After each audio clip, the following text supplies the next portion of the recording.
我们在坟场发现了他的身影。哦，那家伙终于敢现身了。哼，不怕死吗？库罗德，那就不惜一切代价将他抓过来。遵命。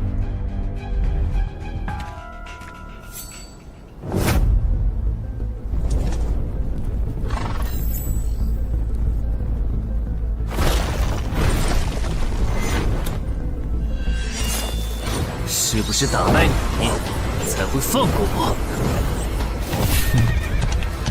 那看来是没谈拢了。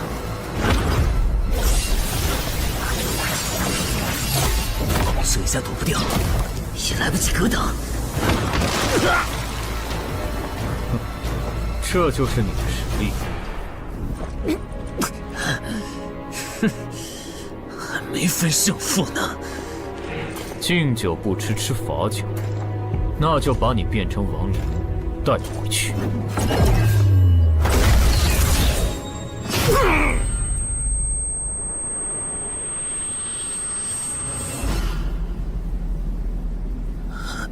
认输吧。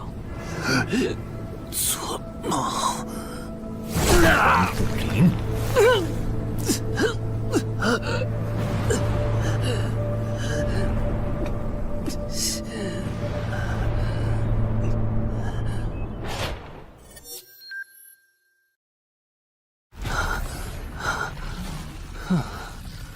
还好只是梦啊！等等，啊！不是，这地下室入口，竟然真的上到我家里来了！2030年，世界各地相继出现地下城入口。在经历了一系列探索、争夺、开发和地下城失控所引发的骚乱后，各国政府确认了5件事：一，入口无法被破坏，但攻略地下城可以使其关闭。2. 如果未能在规定期限内攻陷地下城，那么该地下城入口将翻转，地下城内的怪物将涌入这边的世界。3. 步入地下城并存活的人类将成为冒险者，自此踏上超凡之路。4. 地下城内的怪物等级越高，攻略该地下城的收益越高。5. 最高等级的地下城 BOSS 连核弹亦无法完全消灭。过去10年，地下城入口逐渐被公众所接受，有关地下城和冒险者的情报也被允许逐步公开给公众。冒险者周刊报道显示，冒险者人员十分稀缺，但却人均千万富豪。这一消息令冒险者这一职业变得非常受欢迎。对普通人来说，冒险者就是一步登天的门票。所以你过去3年的冒险家生涯，为你赚取了超5亿的财富。当然，对于刚刚成为传说级冒险家的我来说，这只是个开始。但少有人知道，每一位高等级冒险者的背后，都有许多普通冒险者和无辜平民的牺牲。而我们的主人公陈海，恰好是知晓这一秘辛的少数人。你还真是给我出了个大难题啊！能让人一夜暴富的地下城，可对我来说也没啥用啊。毕竟我又不缺钱，而且我记得地下城的死亡率好像很高，搞不好我会死。要不把它上交给官方冒险者协会算了，说不定可以换点特别的好处。嘿嘿嘿嘿。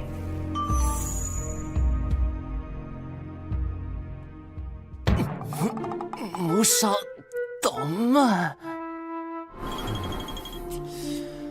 但放这也不是事啊！时间一到，入口翻转，怪物全跑出来，大家都得遭殃。这样，我先瞅瞅这地下城啥类型，要是死亡率高，我就搬到别的城市，走之前报警让警察来管；要是死亡率低，我就自己搞定。真搞不定的话，再搬家，然后报警。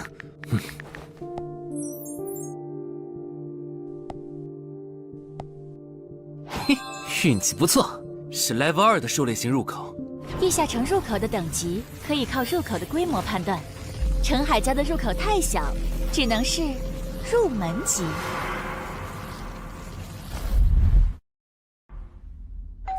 你好，有您的快递。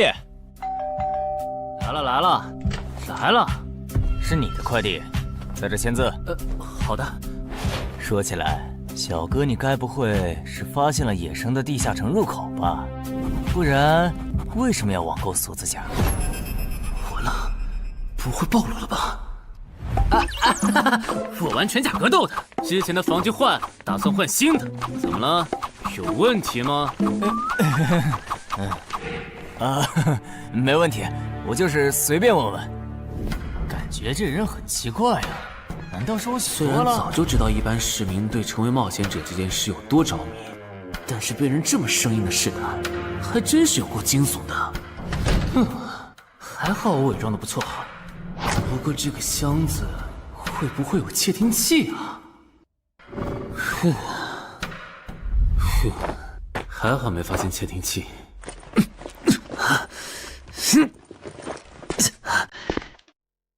忍住，还有胸口也有一点点闷。怕眼镜在战斗中不方便，从而携带了隐形眼镜。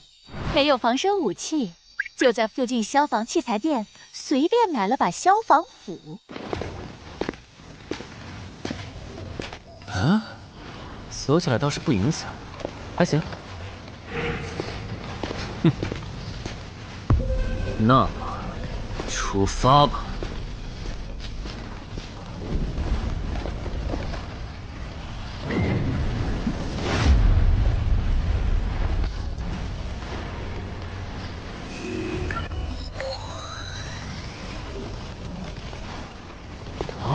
不是地区地形吗？那看来我的首战对手大概率是豺狼人了。讨厌，这套锁子甲没白买。说起来，根据官方提供的情报，新人进入地下城后会激活冒险者面板，脱离条件也会出来。我的呢？来了。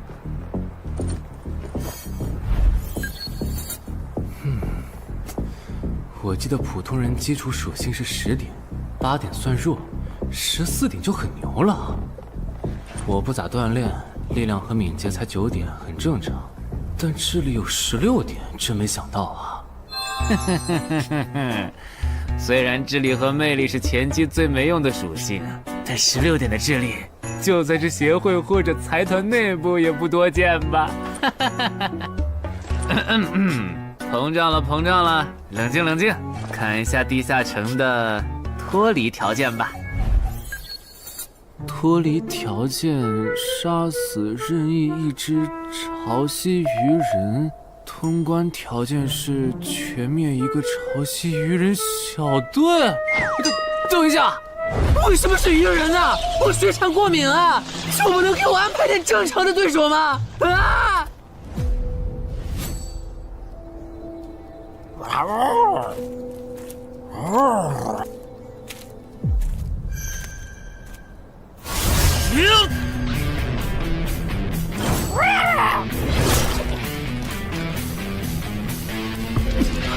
不是吧？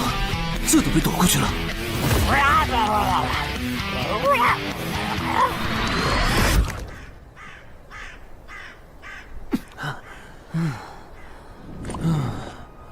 不是，这个地下城的难度标注是不是搞错了？一个落单鱼人就能把我打得差点翻车，如果遇到满编的鱼人小队，我岂不是要就地归西？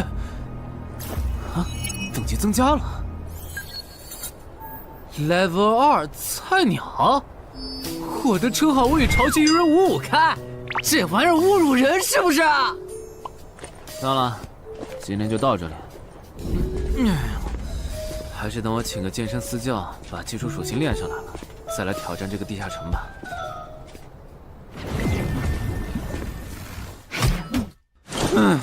累死我了，半年的运动量都干出来了。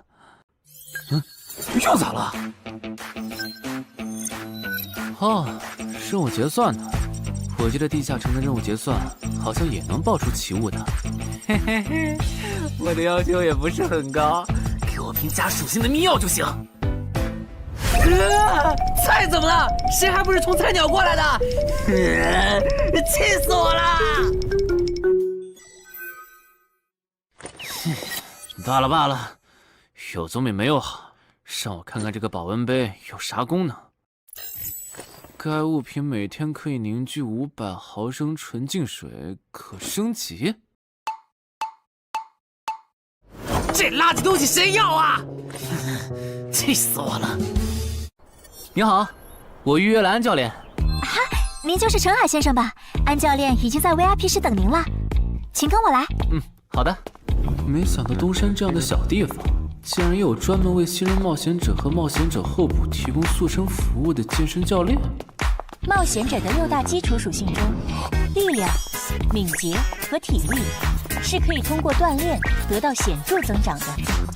这一年的健身费也太贵了，都和我一本新书的版税差不多了。不过只要能让我的身体素质在短时间内得到显著提升，陈海先生，这点钱就花得值。陈海先生，您之前有过健身经历吗？没有。那为什么要花这么多钱请安教练？新手打基础的话，请普通一点的教练就够用了。还是说，陈海先生，你已经成为了新人冒险者，比较赶时间？这旁敲侧击的，还真是够直接的。哼，有条件的话，那肯定要请最专业的。以冒险者为目标，普通教练不能算是好的选择。这样啊？我总不能和你说实话吧？那您应该能和安教练聊到一块儿去。登山市最好的健身教练会是啥样的？好紧张。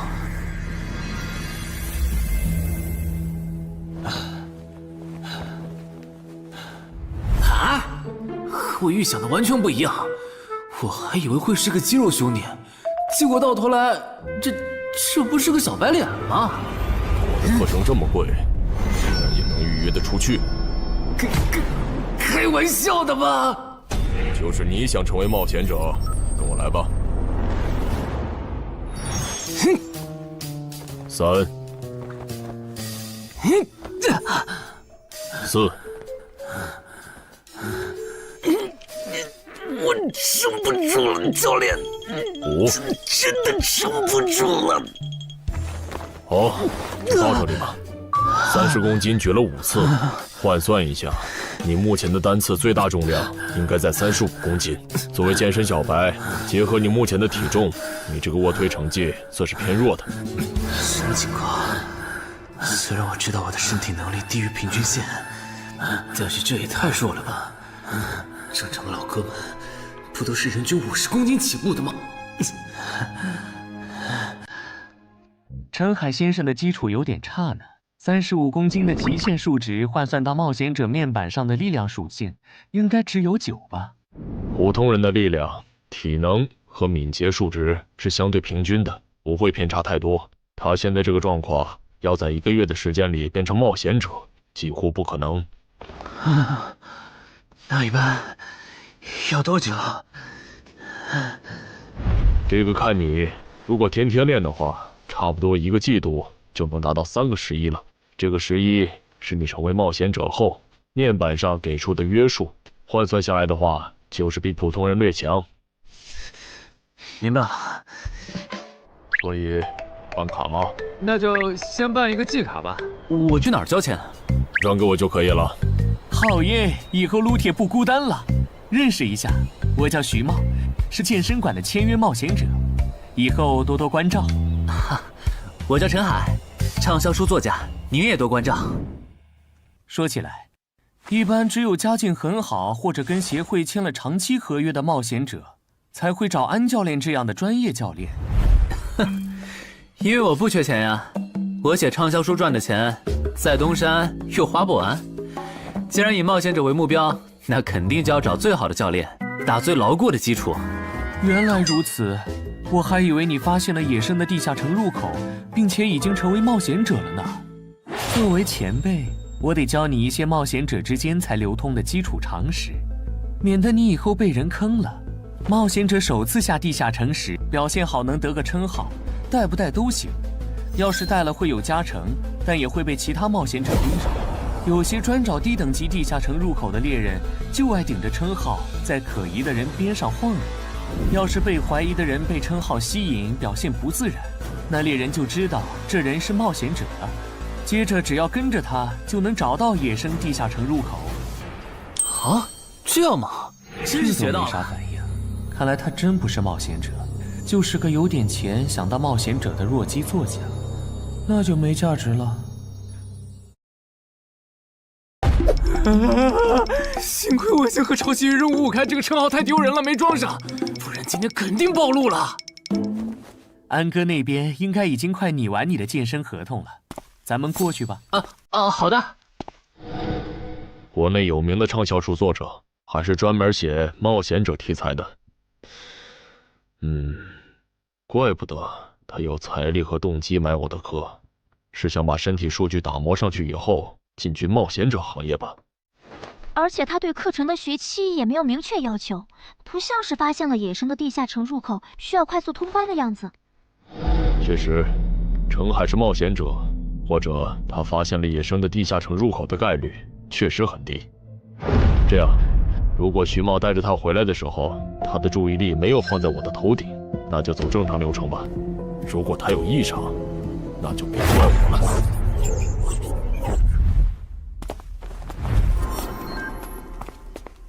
合同拟好了，你看完如果觉得没问题就签吧。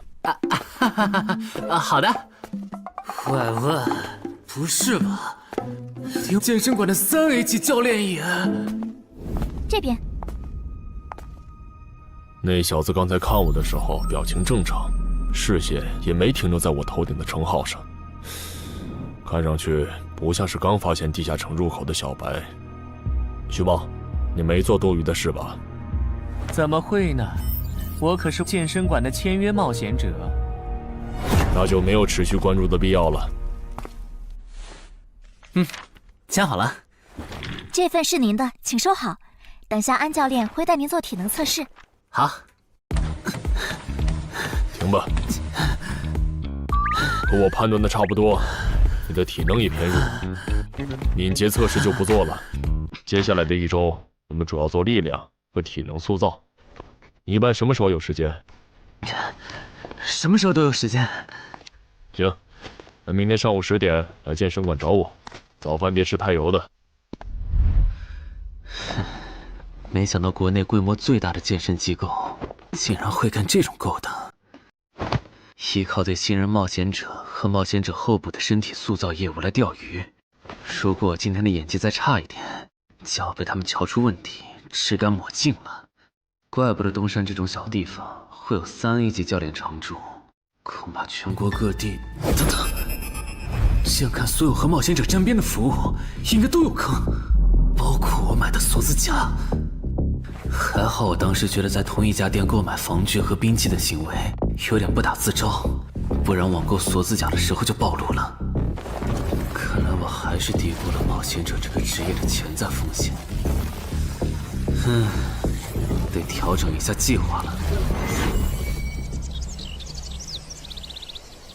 原本想着等锻炼的差不多了以后再来挑战这个地下城，但没想到现实世界如此残酷，针对低等级冒险者的坑到处都是。虽然今天运气好避开了一个坑，但我总不会每天都有这么好的运气吧？只能冒险来地下城提升冒险者等级了。这次的脱离条件是鱼人眼珠吗？对了，不知道昨天那只的眼珠可不可以？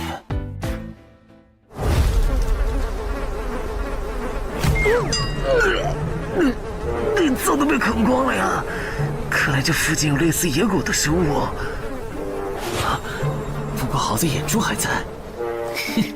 好耶！今天可以不用战斗了，等下只要记录一下这地下城的地形。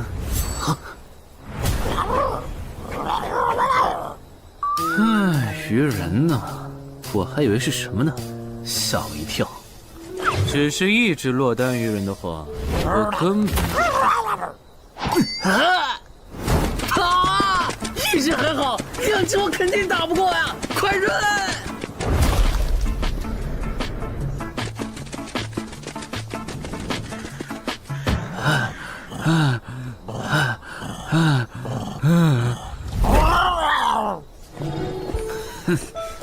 你都死到临头了，还这么嚣张，没发现吗？你和你的同伴跑散了。哼哼，现在换我来进攻了。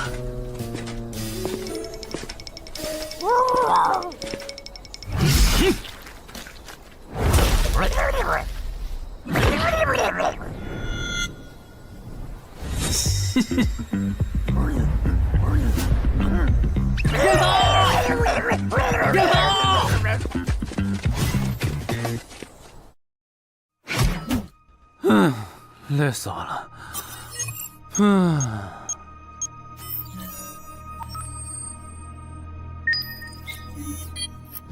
是吧？这次的评分明明更高，为什么反而没奖励啊？入门级地下城的爆率原来这么低吗？不过如果其他冒险者也是这个情况，那么他们是怎么赚到钱的？还是说有什么常识是别人知道，但我不知道的？明天找机会去问徐茂和教练。哎，徐茂和安教练还没有来吗？徐茂去隔壁室了，大概要过几天才会回来。安教练今天临时有事，得中午才能来。好吧，那我先去 VIP 室做体能训练。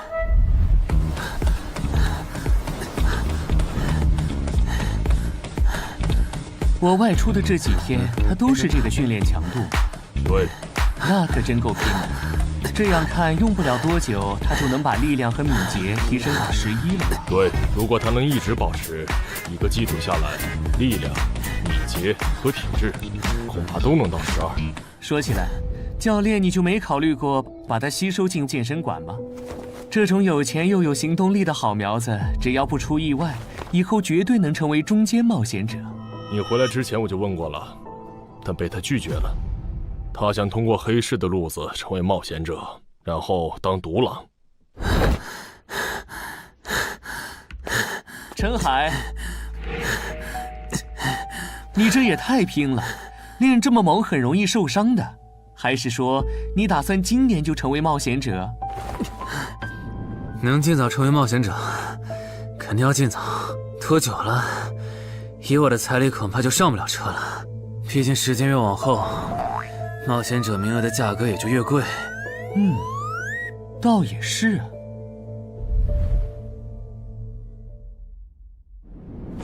算上前天安教练的招揽，我大概可以肯定，徐茂和安教练已经排除了我拥有入门级地下城入口的可能了。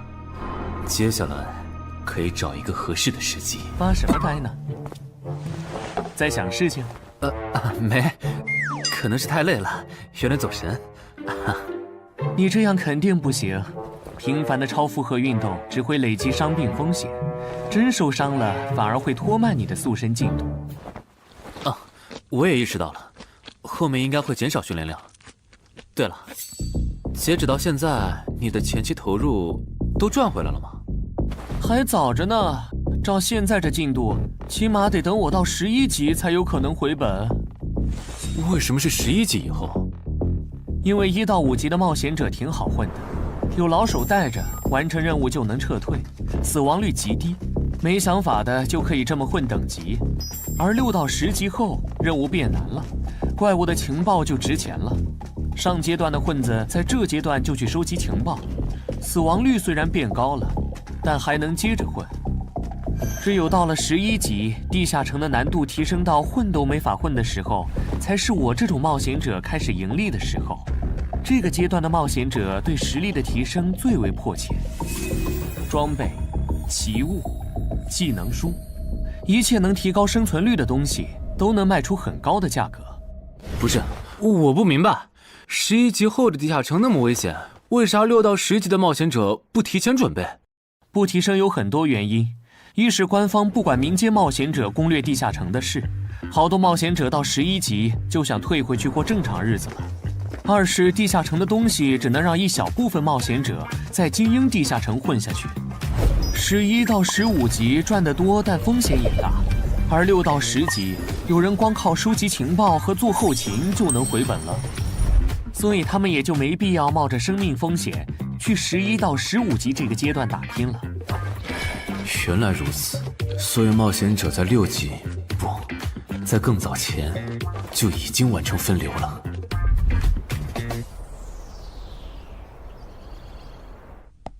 哼，真是学到了，怪不得我在论坛上很少找到有用的情报和攻略，原来有很多人靠卖靠谱攻略和情报赚钱。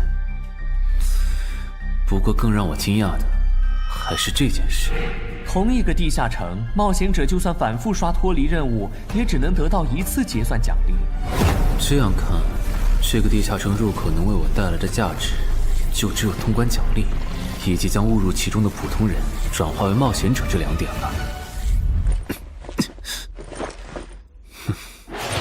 考虑到我本身并不缺钱，我还是尽量单刷这个地下城，然后再考虑要不要继续当冒险者吧。先用徐茂教我的方法，前期以收集情报为主，有十足把握了，再考虑通关的事。脱离条件找到湖？啊，这次的脱离任务竟然不需要战斗，还好买了一架无人机做辅助，不然纯靠人力搜索找湖肯定是个大工程。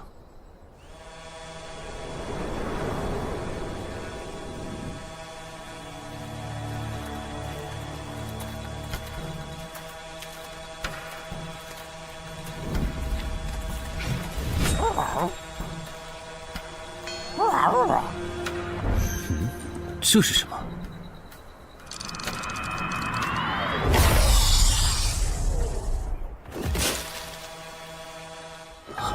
刚才那个应该是鱼人吧？虽然外形和气场和我之前遇到的鱼人有很大差别，但他应该也是鱼人，只不过等级应该更高。算了，先不管他。等我完成了脱离任务，再回来找那只橘红色鱼人。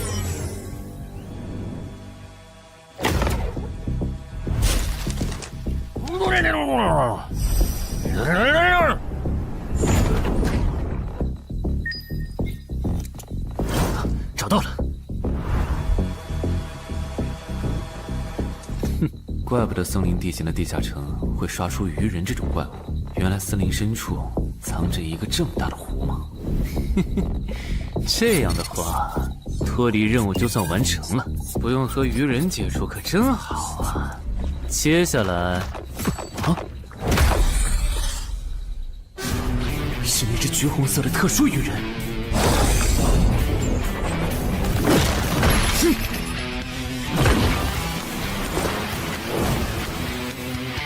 幸亏我刚刚反应快，不然可就重伤了。不过我新买的无人机的遥控器，我的心在滴血啊！不对，现在不是想这些的时候。这只鱼人的速度太快了，我必须慎重对待。啊！一只、2只、3只、4……哼！好险！什么情况？这个人怎么还没死啊？如果不是穿了锁子甲，我这条胳膊估计就废了。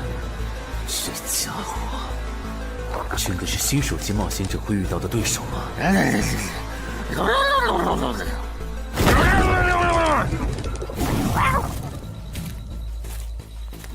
如果只是和这只橘红色鱼人单挑也就算了，关键我还得抽出一部分精力来处理身后这几只杂兵。不管怎么看，这个地下城的难度绝对超纲了呀！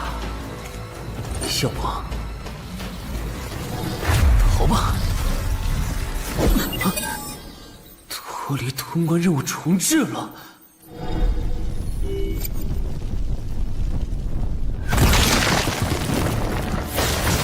我说玄穗，你这样很像是在虐尸出气，有吗？归根结底，还不是这只哥布林太弱了，扛不下我的拳头。能扛住才怪呢！明明只是 Level 5，却有着不下于 Level 9冒险者的综合实力。你这样的怪物，在入门级地下城里，怎么可能会遇到对手嘛？有的哦。如果我能遇到传说中的 bug， 那就能在低等级地下城里遇到下一阶段才能遇到的强力怪物。只要能从他们手底下活下来，我就能拿到补偿奖励奇物升级券。到时候我成为传说级冒险者，就更有戏了。果然，我和你们这种明明还只是 level 5，但眼光却已经放在传说级冒险者上的怪物，是真的合不来。不过，奇物升级券和它的获取方式，无论怎么看，都只是博人眼球的谣言吧。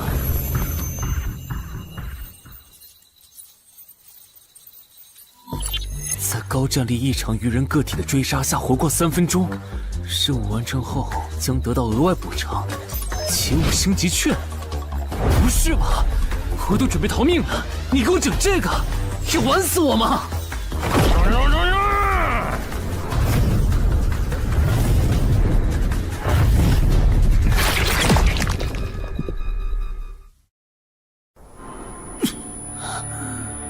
我这算是逼上绝路了吧？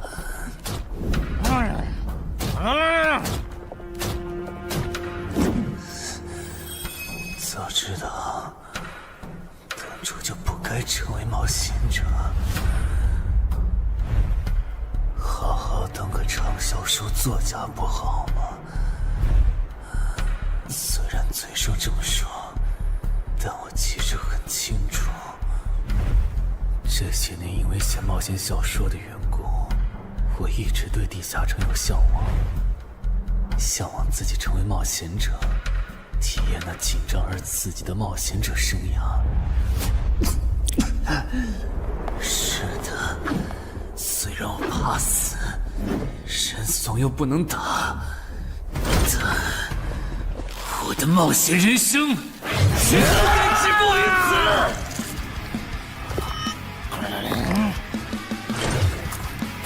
想想，我现在还有什么牌？我现在还能打出什么牌？使用称号，我与潮汐鱼人5开。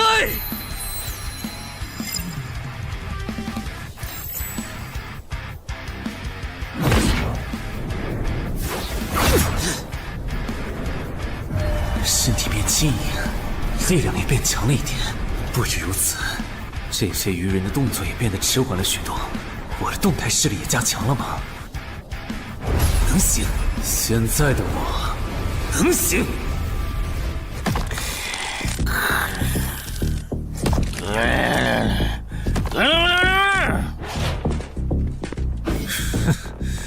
没想到高级鱼人说的话，我竟然能听懂。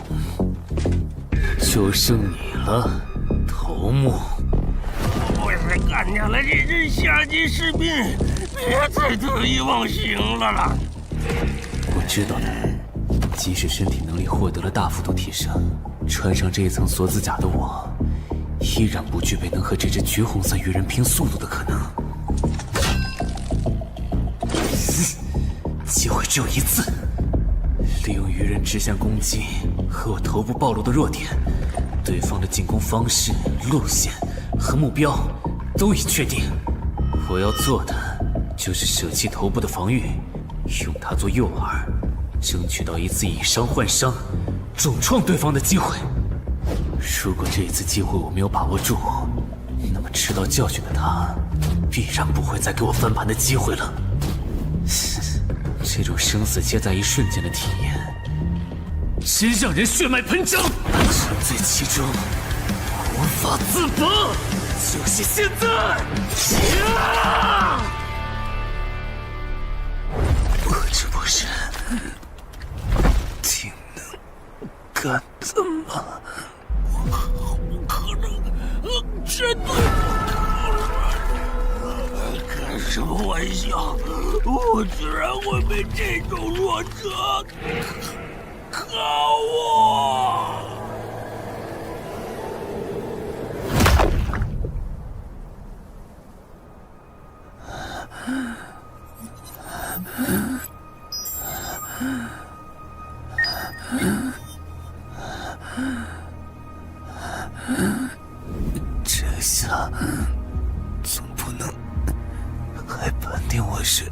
菜鸟了吧？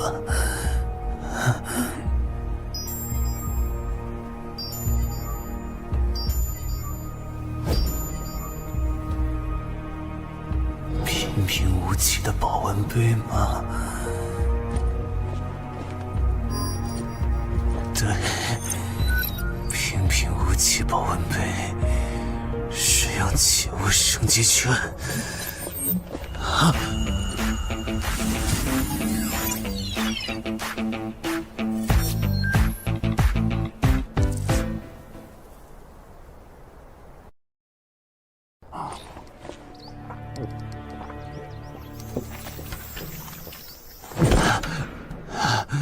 活过来了。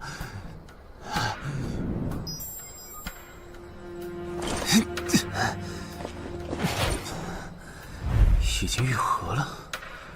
冒险者面板，冒险者等级竟然提升了，不过还是菜鸟。哦，感知也提升了一点，还获得了一个新称号——至死地而后生。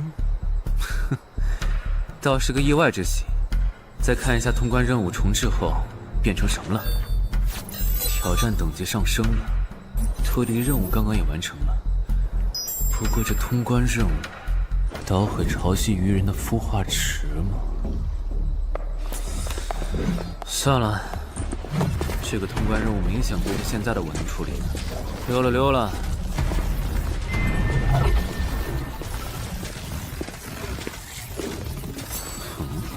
是错觉吗？怎么感觉这个地下城入口变大了？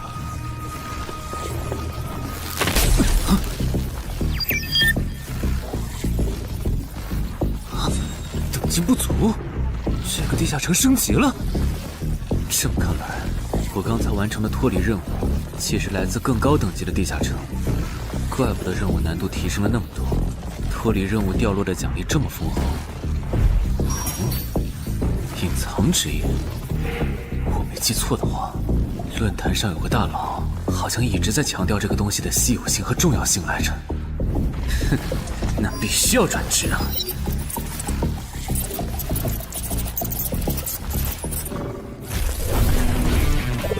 啊，什么情况？感知竟然提升了，死亡行者也算是新职业了。越接近死亡的话，属性点提升就越大，可以1至4点。啊，刚刚是啥玩意儿？我家？这就是感知16以后的世界吗？即使闭上双眼，我的大脑依旧能够准确勾勒出客厅每一角。真不敢想象，20点感知的人类眼中的世界又会是什么样子。说起来，我与潮汐鱼人555开这个称号的效果，刚刚在地下城已经体验过了。这个至死地而后生的称号，效果又会是什么呢？被逼入绝境以后，就能得到力量、敏捷、感知，每个加4点的加成。这个称号的触发条件和死亡行者的触发条件差不多哎。等等，也就是说，死亡行者搭配至死地而后生，极端条件下可以给我带来8力量、8敏捷、9感知的提升。哈哈哈哈！这也太超模了吧！胆子再大一点，以后遇到打不过的敌人，我完全可以靠自残触发效果让属性提升。等干掉敌人以后，再用稀奇古怪的回血药水把状态拉回来。而且回血药水的用处也不止于此，有了它，我再也不用担心健身过度肌肉拉伤了。反正每天都能回一次血，完全可以想怎么练就怎么练。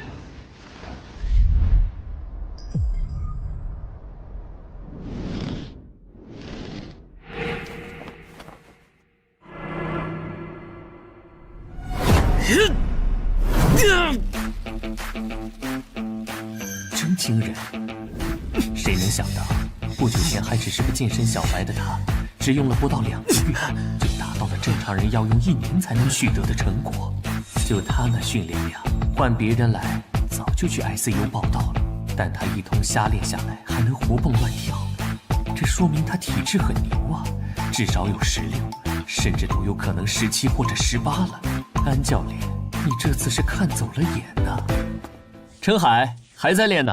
啊，恭喜啊！你现在的力量、敏捷应该已经到达12点了。以你现在的身体素质，准备充分的话，是完全有能力完成新手级地下城的脱离任务的。真的不考虑加入健身馆，成为这边的签约冒险者吗？我可不想当一个会被合约束缚的冒险者啊！那真是太可惜了，我还以为能和你成为同事，以后一起攻略地下城呢。不是同事，也能一起攻略地下城。对了，我打算从散人手里购买冒险者名额，这方面你有什么忠告吗？忠告吗？不是同事，也能一起攻略地下城啊。对了，我打算从散人手里购买冒险者名额，这方面你有什么忠告吗？忠告嘛，那我推荐你去找散人联合。散人联合？我没记错的话，他们好像是国内最大的散人集团吧？对，如果你想走黑市的路子购买冒险者名额，那么我只推荐你选择由散人联合提供担保，或者他们自营的低等级地下城入口。为什么？我感觉找独狼冒险者明显更好啊，省钱又省力。因为涉及到冒险者名额买卖，无论买方还是卖方，其实都存在巨大的交易风险。卖家怕遇到伪装成萌新的入口猎人，买家怕交了钱对方不办事。但有散人联合的介入就不一样了，虽然他们的佣金很高，但是作为冒险者资格、地下城相关产出生意的龙头，他们为买卖双方提供的契约书还是很值得信赖的。原来如此。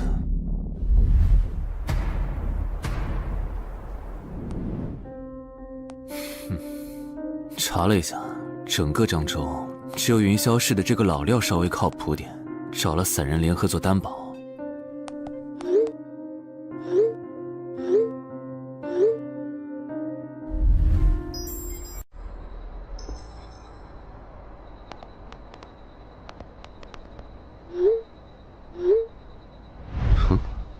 这边，云霄老司机。没错，你就是爱写作的东山市民吧？你好，就差你了，快跟我来。签完契约书以后，我好带你们去地下城。好了，契约的内容分3项：一，交易完成前尾款将我方承担；二，双方都不能做出违反安全协议的行为；三，不能向任何人暴露此地下城入口的具体位置。诸位对契约内容有疑问吗？没有。没有。没有。那么，契约成立。手臂在发光哎！哟，好神奇啊！好了，我的工作完成了，希望以后还有机会为诸位服务。等下大家再跟我走一段路，我带你们去地下城入口。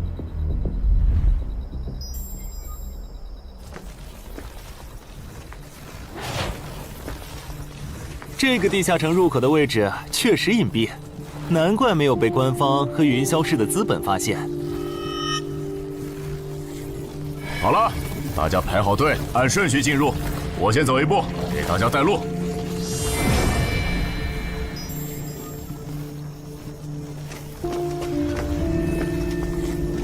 这批新人怎么样？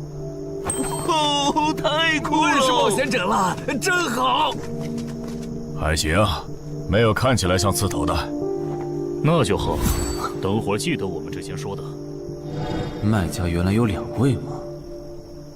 好了，大伙儿看向我这里，学着我的样子对空气喊：“冒险者面板！”冒险者面板。大家可以在冒险者面板的个人信息栏查看到自己的基础属性，往下滑动，可以在任务栏查询任务。不是吧？我的基础属性原来这么低的吗？冒险者面板上的内容只有冒险者本人才能看到，所以不用担心个人信息暴露的问题哈。麻烦大家把你们的脱离任务报一下，我这边做一个整理。任务？哟，这个物种，论坛的入门级地下城怪物图鉴里好像没有。这个地下城有问题。这个地下城该不会和我家里的那个一样，存在某种致命的设定吧。基于幸存者偏差，如果一个入门级地下城的怪物没有被收录进论坛的新手常见怪物图鉴，那只有2种可能：要么它确实很罕见，要么就是遇到它的冒险者基本都死在地下城里了。警告！警告！此人违反了安全条例，未说出正确的脱离任务。那个眼镜男说谎了？不是吧？这才哪儿到哪儿啊？就有人触发安全条例了？你听我解释，肯定是他出 bug 了。契约式的契约当然不是绝对的，但对你这样的菜鸟来说，它是不会出问题的。你的脱离任务绝对不是采集高价值草药，你骗了我们。他刚进冒险者圈子，不懂规矩，做错事也情有可原。您大人有大量，再给次机会吧，是不是啊？对，再给我次机会吧。下不为例。大家再说一遍自己的脱离任务哈，这次别搞错了。我的任务是找到湖中女妖。我是聆听女妖之声。我的是凝视女妖10秒。我的也是找到女妖。接下来我会带大家去女妖出没的林中湖泊，大家跟紧一点，别掉队哈。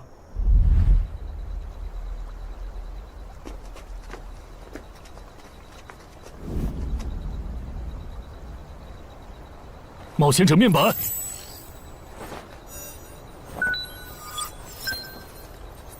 哎，他在干嘛？呼唤湖中女妖。他怎么知道这样做可以召唤湖中女妖的？这就涉及到商业机密了。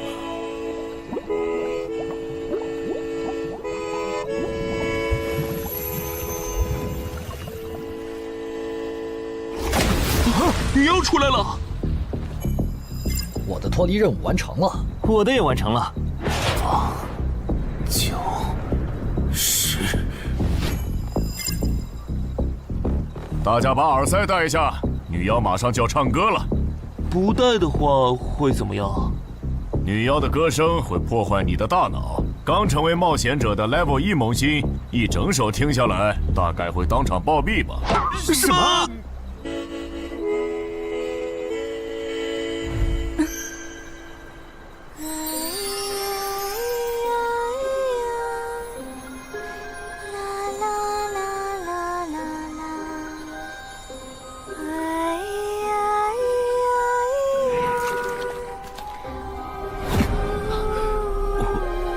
被醒了，就听了这一小会儿吗？还好我戴了耳塞，歌声听得不真切，不然恐怕已经死掉了。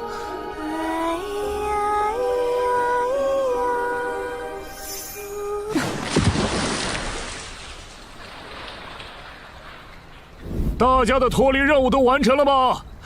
都做完了，那咱们就原路折返回去了哈。搞笑，让我们原路返回？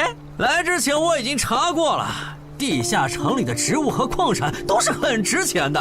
你这么急着赶我们走，不会是想要独吞这个地下城的产出吧？我们可是付了钱的，为什么不能在这个地下城采集高价值草药和矿产来回血？等一下，咱们的契约书里可没有这条。但也没有不准我们完成脱离任务后采集高价值草药和矿产的条例吧？原来冒险者还可以在地下城内采集草药和矿产的吗？你不知道吗？其实大部分冒险者并不具备通关能力的，他们主要的盈利方式就是搬运地下城内的物资和收集怪物情报。你是觉得脱离任务已经完成了，我们又碍于契约不能对你出手，所以可以发难了是吗？不然呢？真是笨蛋！但有一点你没考虑到，那就是我并没有和你们签订契约啊。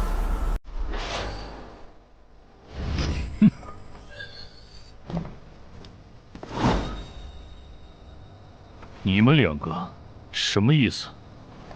没什么，单纯看不惯而已。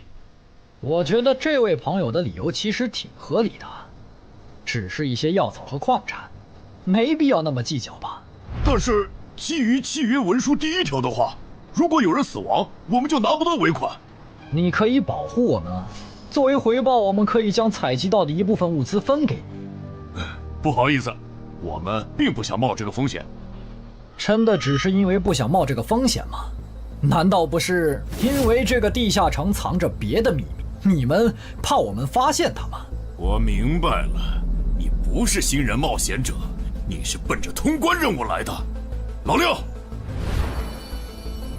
你应该能感受到吧？咱们之间谁更强？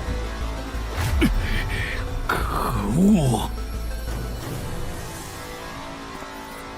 地下城让给他们，我们走。啥？你等等我呀！他们为什么就这样走了？这不很明显吗？这2位帮我们说话的朋友，其实是比那2个人更强的冒险者呀。过奖，其实强的不是我，是我的这位朋友。等等，不太对，3人联合的契约师不会蠢到让假装萌新的冒险者轻松找到契约书漏洞，这不符合逻辑。大家可以自行选择，接下来是单独行动，还是跟我们一起行动？单独行动的话，你们的收益可以独享；如果跟随我们一起行动的话，通关奖励我们要1半。1半？这么多？这叫多？你没仔细听吗？是通关奖励的1半。这2位资深冒险者的目标是通关。新人冒险者的通关率一般只有10%，甚至更少。就算分出去1半，我们也领先了90%的新人冒险者。大叔，你别得了便宜还叫委屈啊！所以这其实是好事。对新人来说，第1次通关时间是重要分水岭。新人冒险者越早拿到通关奖励，未来的冒险者之路就会越顺畅。那就是说，就算我只拿到1半的通关奖励，也会比绝大多数同等级的冒险者要强吗？如果你没有浪费这些开局资源的话，确实是你要强一点儿。请让我也加入你们，也包括我。我也要。那帮没良心的，签契约书前都说好了，只涉及脱离任务，其他不包的。任务一完成，他们就变脸了。差不多得了，都走了这么远，他们不可能再跟着了。你不用演了。哦。不过你这次演技提高了不少嘛。刚才我一度以为你打不过那个顶着战斗专家称号的冒险者来着。我确实打不过他。啊？不过他也很忌惮我就是了，要不然不会用劝退的方式赶我走。原来如此。那你觉得他们能通关吗？可能性太低。个人判断，这批冒险者里，最多只有1到2个幸运儿能活着走出这个地下城。什么嘛，这不就和之前的几次一样了吗？真没意思。哇，酷哎！既然大家已经决定联手通关，那我也不藏着掖着了。我能够为认同我、信赖我的队友带来一点基础属性的随机增幅。他说的是真的，我的力量加了1点。我加的是感知，我的也增加了。体力涨了1点。原来团队领袖这个称号是用来提升自己的队友啊，还怪好用的。我这边还有一个问题，我们现在只知道口琴声能召唤女妖，并不知道其他的召唤方法。女妖要是一直躲在湖里，大家的通关任务就没法完成。这不是问题，我的称号可以让我强制激怒指定目标，被激怒者将减少2点智力，变得冲动易怒。他也是冒险者吗？至于建立强制对话的方法，只要引起对方的注意就可以了。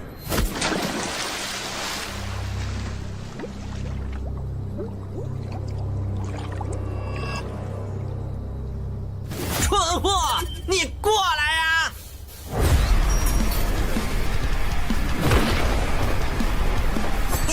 成功了，他被我激怒了。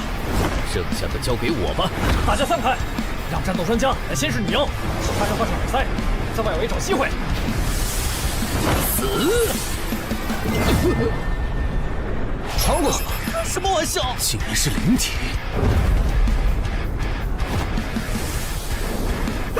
等一下！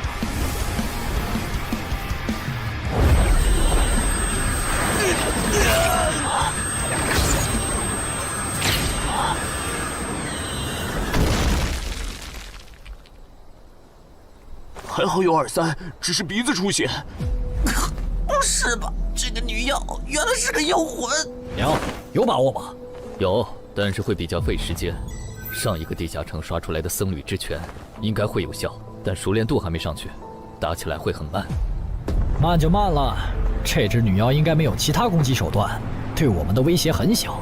我有预感，这个地下城的通关奖励会非常丰厚。哼，愚蠢的选择。等等，你先别走。不是吧？10万个人里都不一定能出一个的感知16点的人，竟然让我……你为什么觉得他们的选择是有问题的？使用称号，他们当我不存在，真晦气。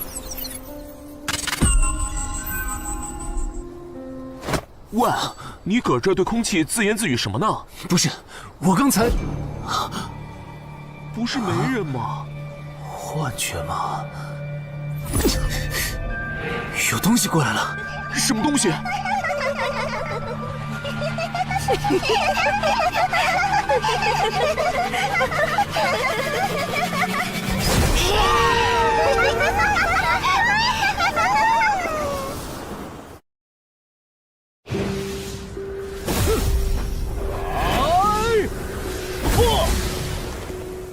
有效果了！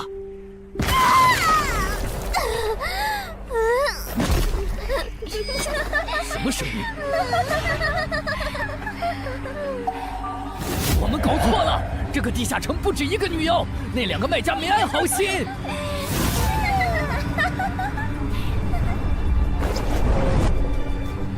不是吧？这也太多了！不行，这个数量2-3已经没用了。还傻站着干什么？跑啊！为什么总是让我遇到这种事？天和子爷那时候是，现在还是。看在你老婆和女儿的份上，我觉得应该放过你。谁叫我最喜欢看别人抱憾终身，活在憎恨和痛苦中的样子呢？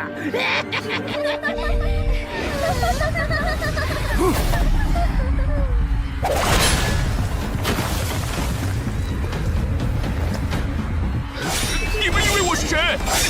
给我滚开！妈妈，我错了。来呀，也不怕你们！来呀！被摆了一刀啊！怪不得那2个入口持有者的契约没限制3级以上冒险者进来，原来是想引4到5级的冒险者来通关。等我们团灭后，就进来捡我们的通关奖励，真是好算计。关于如何杀死这些女妖，你有建议吗？这声音，有建议就赶紧说。女妖不光靠声音攻击，还有别的攻击手段。我费了听觉才勉强躲过第1轮奸笑。你是爱写作的东山市民？对，真是看走眼了。没想到你一介新人竟然比我们这些老手反应还快。但是你不是听觉被废了吗？怎么还能听到我说话？好，我感知16，可以读唇。原来如此，这个地下城我认为是无解的。那些女妖能免疫一切物理攻击，老实说，这根本就不是正常4到5级的冒险者小队能处理的。哦，所以你也没有办法。还有一个办法，除了僧侣之拳，阿良还有一瓶被僧侣祝福过的神油，涂抹长剑后，应该也能伤到那些女妖。不过，这也就给你能伤到他们的力量。我不信新手冒险者能从这么多幽灵的围攻里杀出去。但总不能坐以待毙吧？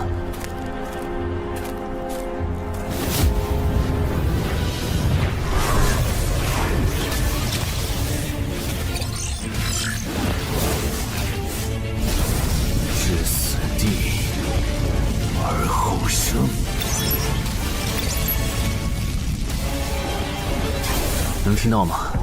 我问过你的同伴了，他跟我说，要通关必须从你那里拿到被僧侣祝福过的神油。通关吗？能帮我拿一下吗？不好意思，我眼睛瞎了，恐怕没办法操纵冒险者面板取出你要的东西。这样吗？不过，我还有一个办法可以让你得到它。什么办法？你干什么？就是以死后掉落的形式让你获取。其实我也不是非要那碗油杀人夺宝不可。20点的敏捷足够我甩开女妖逃出地下城了。我就是想试试能不能通关。虽然无论怎样，你都不可能活下来。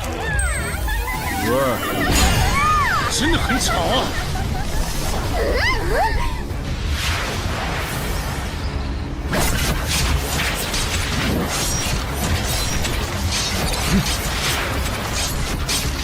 对邪恶生物伤害加2点，那么开始反击吧。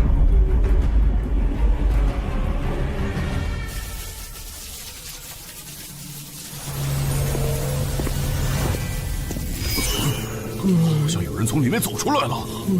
哪有人啊？你看错了吧？不是，我真感觉到了。果然，他们那不能攻略的地下城设陷阱，引同等级冒险者来做通关任务，把人坑死在里面，接着捡掉落的东西，或者等冒险者重伤出来就杀人夺宝。雇主的儿子应该就是这么被害死的。食府秃鹫是指利用高难度地下城坑杀同等级冒险者，然后拾取对方掉落的堕落冒险者。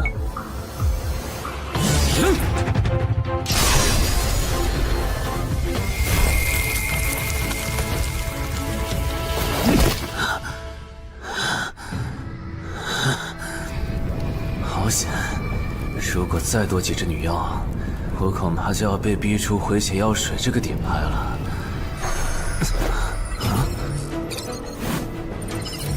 您的绝妙操作取悦了路过的死亡主宰，得到其恩赐，亡灵亦不能杀死我。该恩赐可以使您豁免1次来自亡灵生物的死亡判定，免疫1次来自亡灵生物的死亡判定。好霸道的额外奖励！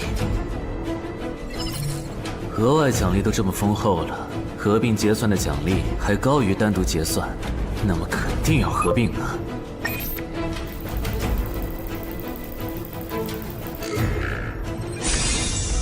哼，果然，除了稀有级奇物和新称号以外，还给我报了2个专属技能。这个地下城的奖励太丰厚了，难怪它的难度如此超标。爱写作的东山市民，你还活着吗？怎么没声音了？哼，差点把他给忘了。你现在感觉如何？能站起来吗？有点难。那只能扶着你了。其他人是不是都死了？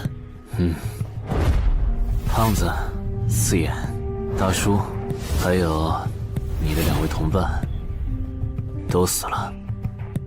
你应该不是第1次进入地下城吧？哼，我还以为你不会主动说破呢。如果我说我能保守秘密，并将我得到的奖励作为酬劳全部送给你，你能不能不灭我的口？但你死了，同样可以保守秘密。那你就得不到我的通关结算了。而且，云霄老司机和他的同伴肯定在地下城入口附近蹲幸存者。我可以帮你吸引他们的注意力，相信我，让我活着走出地下城，对你来说是最有利的选择。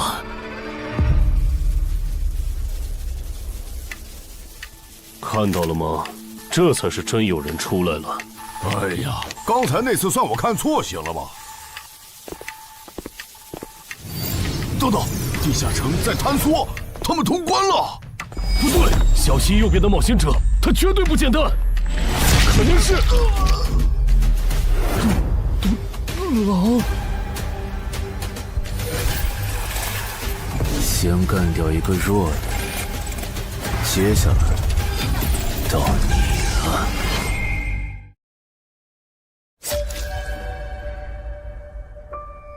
东山市民，你好大的胆子！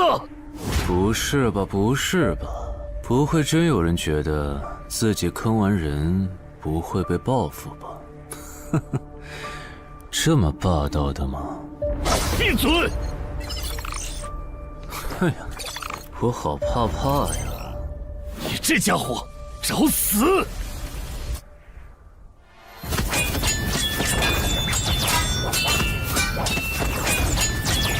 这俩人相互厮杀的程度，有些7级甚至8级的冒险者都没这么夸张的速度。不可能！带上这个称号以后，我的速度竟然还是没你快，真是离谱他妈给离谱开门，离谱到家了！你的敏捷难不成有17，甚至18？可，你猜？冒险者面板！哼，不比速度了。不比了。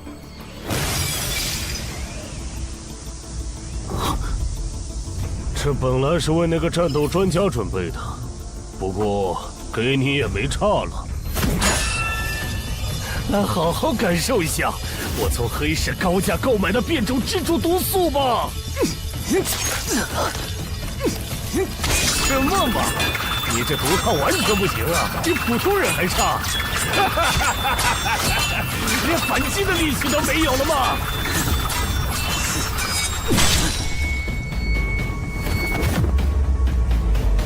太慢了，太慢了！你这样是伤不到我的。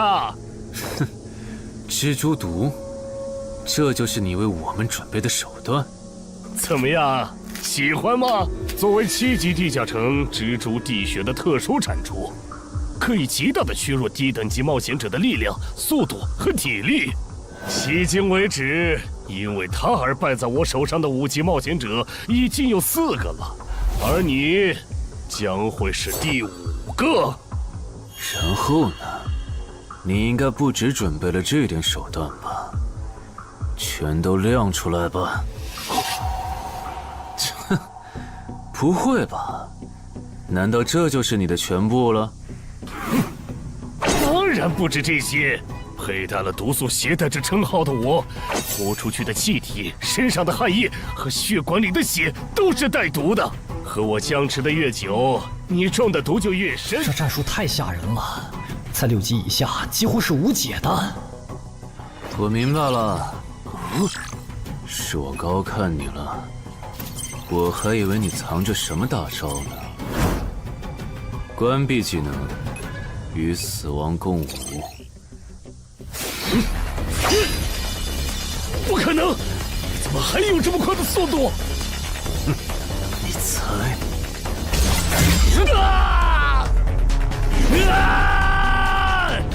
别太得意了！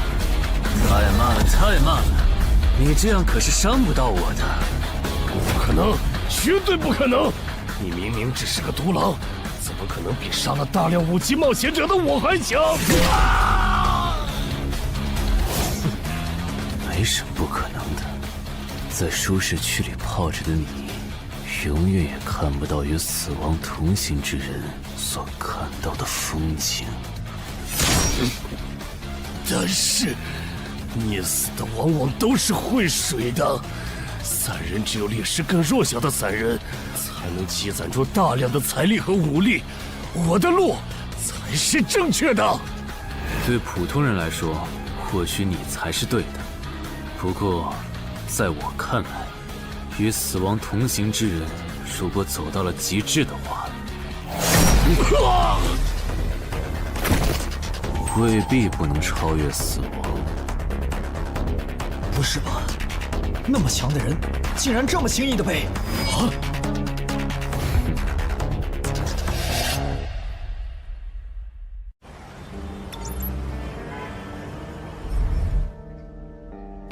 你这运气也太差了吧！啊，徐茂，你怎么来了？来看你啊！第一次进地下城就遇到了能免疫物理攻击的怪物，好不容易通了关，还被石斧秃鹫堵门。不过也多亏了这次经历，让我得到了置死地而后生这个称号。也是，还算幸运。那些传说级冒险者，哪个没在5级以前越级挑战过对手呢？对了，个人建议不要让别人知道你的主要称号，情报泄露是很致命的。冒险者要防的不只是地下城的怪物。原来如此，学到了。虽然女妖之森的入口持有者，官方说是被另一个幸存者杀了，但我查过，那人主要称号侧重团体战斗，单人作战能力没强到能杀掉2个石斧秃鹫，所以怎么了？我脸上有什么东西吗？没什么，我只是突然想起来，高教练月底就要回东山了。你这边养好伤以后，记得回健身馆报道。关于你的塑身计划，要进入第2阶段了。好的。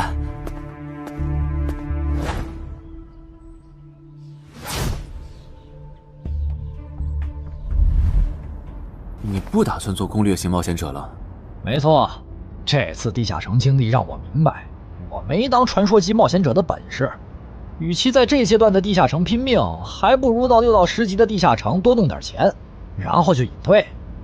哎，不过你和我不一样，你有成为传说级冒险者的潜力，但前提是你得改掉独狼的习惯。为什么这么说？独狼玩法在10级前的地下城能提高任务结算评分，多拿奇物、称号和技能，但11级到15级的地下城难度大增，光靠个人根本过不去。如果你想成为传说级冒险者，10级前就得组建自己的攻略团队，不然在11级到15级时，要么会掉队，要么就会被官方财团收编，就没机会再往上提升了。团队嘛。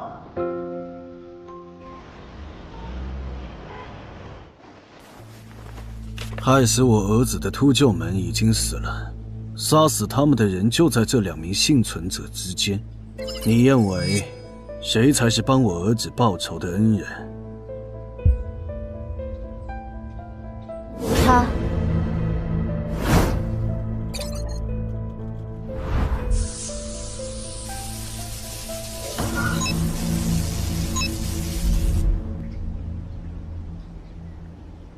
程海，你就是女妖之森的通关者程海吧？我们对你在女妖之森得到的通关掉落很感兴趣，你开个价吧。不卖。他说不卖，他不会真的以为我们是在跟他商量吧？那我换种说法，把你在女妖之森得到的东西交出来，立刻马上，不然有你好看。你们在干什么？不许骚扰我们医院的病人，走开！烦人的家伙来了，哥，我们走。切，真晦气。下次他们再来骚扰你，你就来找我。我哥哥是10级冒险者，他们不敢惹我。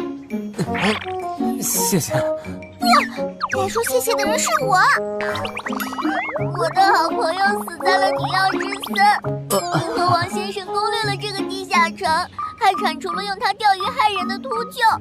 原来还有这么一层关系啊！我和我死去朋友的家人都能感激你。总之，这是地下城暴走后的随机拉人现象。怎么还会拉我呢？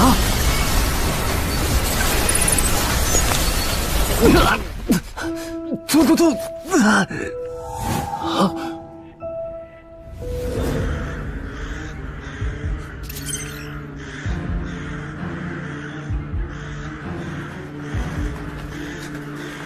大家不要惊慌，我们只是被拉入了翻转后的入门级地下城。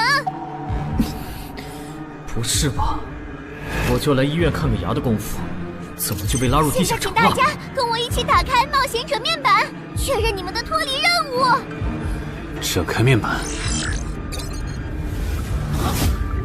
5级的生存类地下城，哇，这次可能要死很多人。么？云霄市医院发生入门级地下城翻转现象，有20人因此凭空消失，周德也在这20个人里。情况如何？失踪人员名单已经整理出来了。被卷入地下城的一般民众有17人，冒险者3人。我们还找到了失控的地下城入口。不过什么？你的脱离任务和通关任务是什么？消灭10具骷髅士兵，存活1小时。你的呢？我的也是。那看来大家都一样。老弟，咱们的脱离任务难度和他们的不一样啊。还有那个叫陈海的小子也被拉进了这个地下城。正常，生存类地下城的脱离任务是根据挑战者实力的强弱划分的。至于那个叫陈海的，等咱们做完了脱离任务再去找他。那个，大家听我说，这个地下城非常危险，请大家捡起地上的兵器，3到5个人为一组，凑齐脱离条件以后，尽快离开吧。完成脱离任务以后赶紧离开？你算老几啊？在这指挥本大爷？说不定是人家想把咱们忽悠走了以后，独吞地下城的宝藏呢。不是，这个地下城真的很危险。这俩蠢货脑子有坑吧？对地下城的危险没有认知也就算了，还在这带节奏。这位先生是非常强大的冒险者，他前几天刚通关了一个难度非常高的地下城，还和同伴联手除掉了食腐秃鹫。真的假的？就是锦城家园那栋烂尾楼，听说害死了好几十人。哦，想起来了，请大家相信他的判断。这个护士干嘛一直夸我呀？好烦呐！不过好在效果还行，能引起这些新手的重视就好。等一下，如果这个地下城真的那么危险，那你觉得就凭我们这些普通人，真的有能力完成脱离任务吗？先不说消灭骷髅士兵有多难，就按你说的，3到5人一组去猎杀骷髅士兵，最后肯定是青壮年组队，老弱被抛下。请问，你考虑过被剩下的人的死活吗？有道理。分开行动的话，士兵听起来就很难对付。就是，那就死定了。很多人就是因为单走，才被地下城里的怪物杀死。姐夫说的没错，被拉入地下城后，一定要拉拢人心，来拿到话语权，再利用话语权来强迫冒险者当我的保姆。能通关高难度的入门级地下城又如何？当你开始在意这些渔民死活的时候，你就注定得当我的保姆了。你们能信任我吗？那跟我走吧，我带你们去完成脱离任务。好的。谁允许你们走的？作为在场唯一一个有地下城攻略经验的冒险者，你难道不应该留下来保护我们吗？对呀，能力越大，责任越大。我看他就应该帮我们把脱离任务给做了。对，送佛送到西嘛。第一，我不是官方冒险者，我没有义务来保护你们的安全。第二，不要对我道德绑架，不然我真的不介意走之前打断你的腿，把你留在这里自生自灭。这人怎么这样啊？保护老弱不是最基本的道德吗？活该他不是官方冒险者，看来道德品质不过关。你们干嘛去？我觉得那个人说的很对，既然通关任务是存活1小时，那肯定是越往后越危险。对普通人来说，早点完成脱离任务离开这儿才是最优解。切，不走留着被你们道德绑架，免费当保镖吗？我们又不是傻子。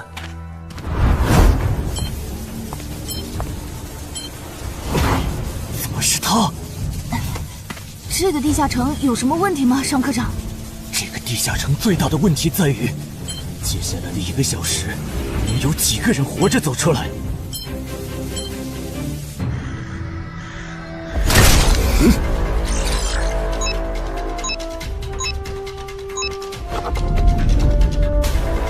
你们就学我刚才做的，用剑去砍那些骷髅士兵的颈椎。那你呢？又来了！我嘛，就用我的老伙计和他们练练。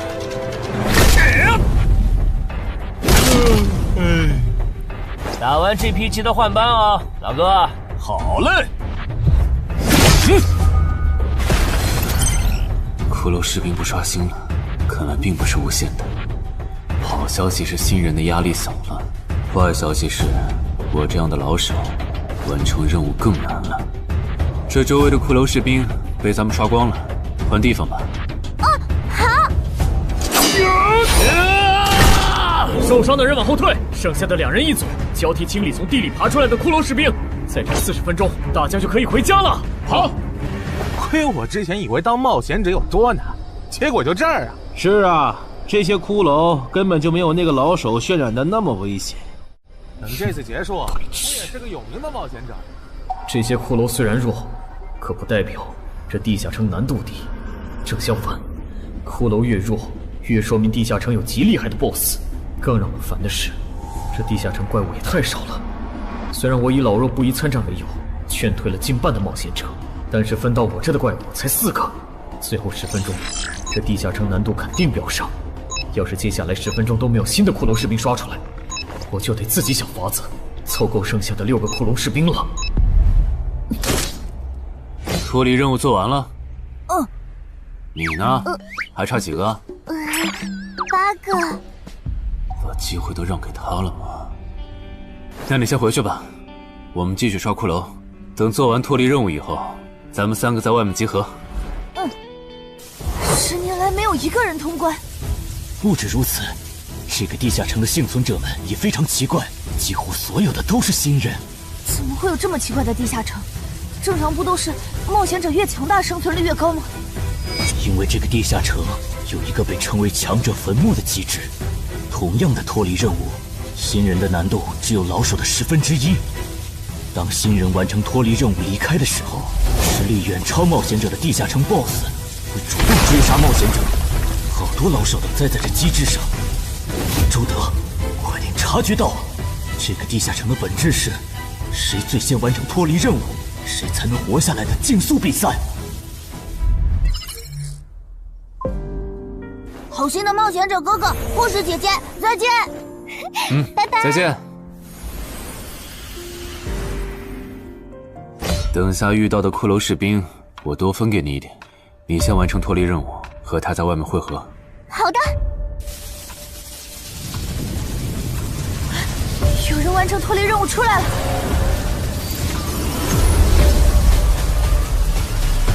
怎么是小孩子？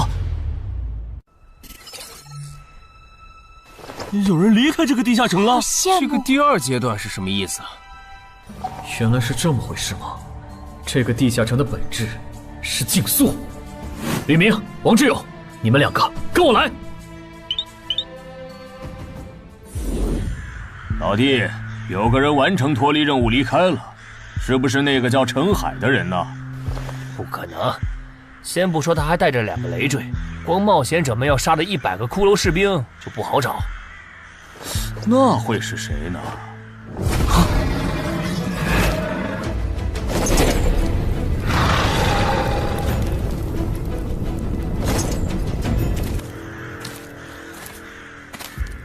叫我们跟着他出来，都走这么远了，也不解释一下。如果遇到大群的骷髅士兵，咱们3就完了。闭嘴吧，他这么做肯定是有原因的，你没注意到吗？他是看到任务栏变更以后才叫我们出来的，恐怕他比我们更清楚这个地下城发生了什么。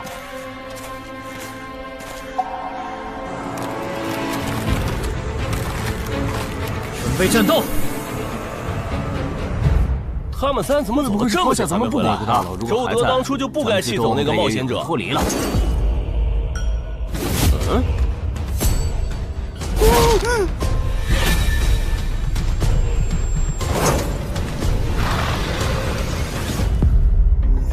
周德、吕明，你们2个王八蛋，居然拿我当挡箭牌，用完就丢！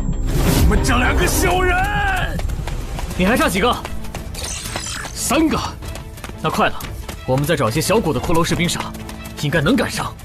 等等，不对劲，幸存者的数量在减少，营地那边出事了。说什么？陈海哥，这个阶段是什么意思啊？可能是难度提升，接下来会出现更强的怪物的意思吧？这个你别管。你的脱离任务做到哪儿了？我看看啊，陈海哥出事了，其他人都死了，现在只剩4个幸存者了。什么？左2，右2，去左。都说了，是这个地下城的 BOSS 降临了，要想活命，必须就地折返。在 BOSS 找到我们之前，完成脱离任务。别开玩笑了，就咱们2个人，怎么可能在那么多骷髅士兵的围攻下完成脱离任务？王之勇在的时候都做不到。听不懂人话吗？我们已经没有时间去找骷髅士兵了。还差右2。剑锋，救我！你好了吗？马上！陈海哥，好了。常先留下，你先走。可是，退下！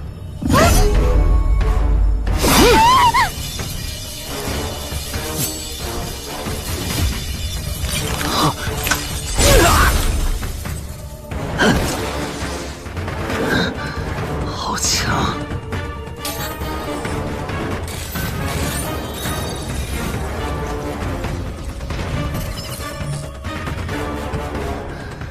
明白了吗？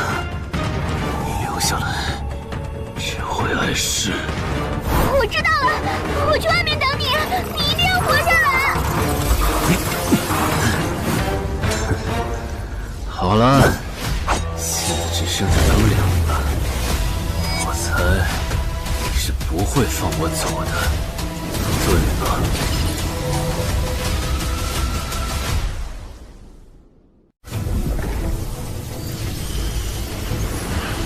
是护士姐姐，对面还有幸存者吗？有，但是陈海先生他……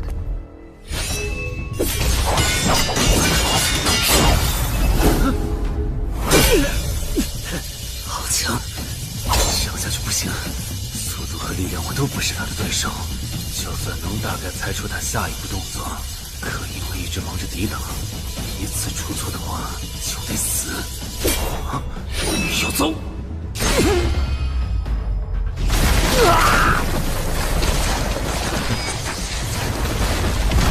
这么巨大的实力差，你还能跟我过几招？在我这儿撑这么久，了不起。好像在跟我说话。不对，现在不是该思考这些的时候。想一想，再想一下，到底该怎么做，我才能活下来？没戏了，把这边的情况汇总给漳州吧。就说云霄市医院地下城暴走事件，17名普通市民卷入，仅2名幸存，3名低等级冒险者卷入，无一生还。你在说什么？不是还没到时间吗？这才过去5分钟。就是。我能理解2位的心情，但是请不要再做不切实际的幻想了。这个地下城里的 BOSS， 就算是9级的我，也没有把握面对他能存活15分钟。你要等的人，哪怕是5级冒险者中的佼佼者，最多也就能坚持5分钟。你从地下城出来到现在都过去5分钟了，他还是没有脱离地下城，这意味着什么？你应该清楚吧？怎么这样？如果不是因为我们拖累了他的进度，护士姐姐，陈海先生肯定能活着离开这个地下城。都是因为我们。是啊，全都是因为你们。如果没有那个多管闲事的冒险者帮你俩完成脱离任务，周德才是最有可能活着离开这个地下城的人。我出去冷静一下，这2个新人的登记工作交给你了。那这个地下城入口怎么办？人都死光后，入口会在半小时内关闭，接着随机出现在世界某个地方。当然，如果你实在不放心，也可以盯到最后。好吧。你合格了。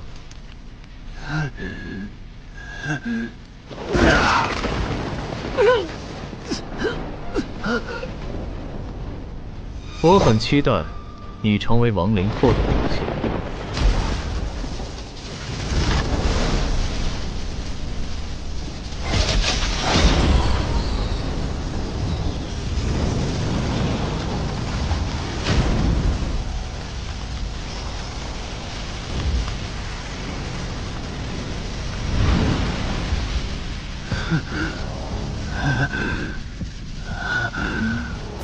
都赢了。对这个 BOSS 来说，完整的我更有价值。在他回来之前，只有死亡主宰的恩赐。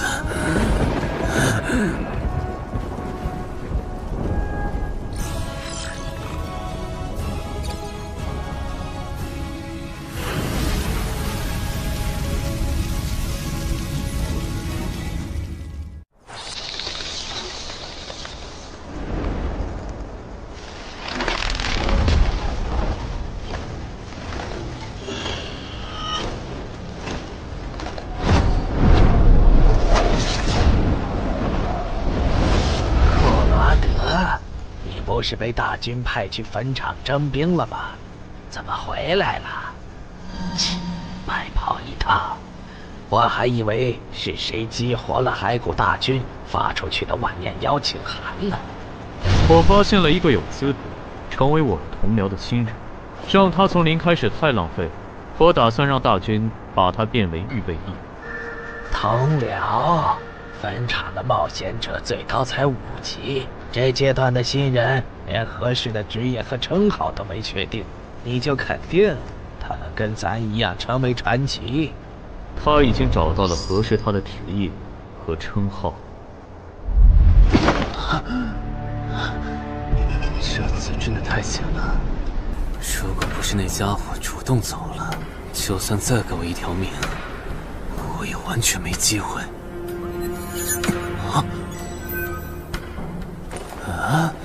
通关任务都显示完成了，为什么没有弹出来脱离选项？不会是必须完成脱离条件以后，我才能离开吧？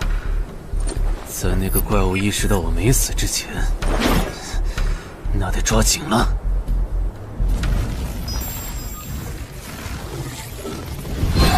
没有关闭，这个地下城的入口还没关闭。澄海先生还在战斗，他还活着。我去找尚科长。周德死在地下城里，他姐知道后一定会迁怒同期的幸存者。如果处理不当，尚科长，怎么了？慌张成这个样子？那个地下城入口没有关闭，结束的时间明明已经到了，但是他还在。怎么可能？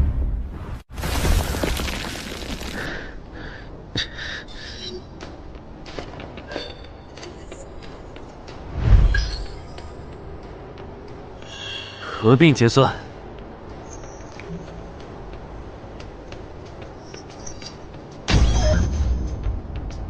原来那个亡灵骑士叫库罗德呀。不过，传奇级，坟场才5级，怎么会有这么超纲的 BOSS？ 说起来，这个地下城的 BOSS 强度这么高，以前真的有人通关过吗？尚科长，你看，尚科长，这地下城暴走后，超过关停时间仍然存在，怎么会这样呢？有2个可能：一，被卷入地下城的冒险者完成了通关任务，但却没有完成脱离任务；二，地下城升级。一定是第一种，一定是。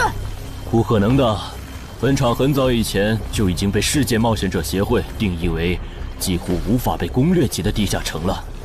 相比有人通关，我更相信是地下城内部发生了什么变化，导致地下城升级。有人出来了！是澄海先生，真的是他！哎呀，你们都在啊！担心死我了，还因为我的原因没能坟场竟然真的被他打通关了。一辈子的。那么严重吧？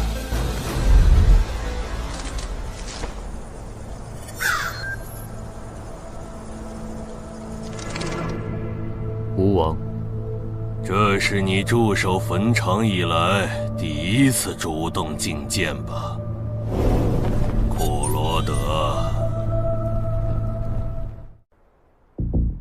你知不知道，就在刚刚，你成为了全球首个通关坟场的冒险者。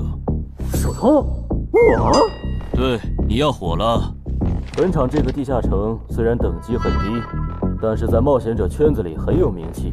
你首通的经历应该会吸引到很多资本和散人工会的招揽，当然也包括官方。啊，所以现在是招揽环节。是的，你在女妖之森和坟场的表现已经充分证明了你的潜力。像你这样的超级新人，整个冥省1年下来也不会超过10个。作为云霄市地下城负责人的我，当然不可能错过。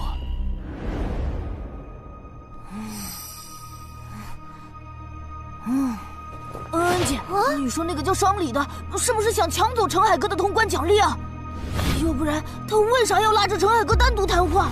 应该不至于吧？我可不会那么没品。而且5级地下城的通关奖励，我根本看不上，好吗？哼，那可不好说。你不需要，不代表你家亲戚不想要。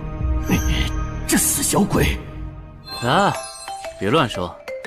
我们在里面聊的久，是因为在谈加入冒险者协会以后的待遇问题。不是吧，陈海哥，你要当公务员？哈哈，感觉你好像对冒险者协会意见蛮大的。那倒没有，我就是觉得像陈海哥你这样强的人，完全可以像王自健那样自立门户，没必要受协会的规章制度束缚。王自健是谁？是不死冒险者里的男主。不会吧？你明明是个冒险者，竟然没看过这个吗？我是冒险者，和我看这书有什么必要联系吗？这个死小鬼！要不要告诉他们这本书其实是我写的？你是陈亥？你真的是不死冒险者的作者陈亥？不会吧，不会吧，不会吧！如假包换，不信的话，我可以给你看我写到一半的《不死的冒险者2》的小说原稿。真的吗？啊，你怎么了？怎么感觉你受委屈了？陈海先生，你能不能不要加入冒险者协会？为什么？我以前听我哥和他朋友说过，那些加入官方的冒险者很多都后悔了。你哥有说是什么原因吗？没有，但我还记得他们谈话时的表情非常的严肃，甚至还发生了激烈的争吵。这样吗？我会慎重考虑的，谢谢你为我考虑这么多。不，我才应该道谢。那个杀千刀的对我弟弟见死不救，你还把他放进来？商礼，你是不是成了云霄市的负责人以后飘了，忘了自己是怎么上位的了？我没忘，我请他进协会不是为了护着他，他通关的地下城很特殊，过不了几天他就会被财团或大工会拉拢，好多事就不好办了。要是有潜力的成了官方冒险者，等他们跨过15级大关以后，到时候他们面临未知的危险，你是知道的。不行，那样太久了。他虽然有潜力，但不一定能突破15级变成传说。我要他下周就死。好吧，我知道了，那只能借刀杀人了。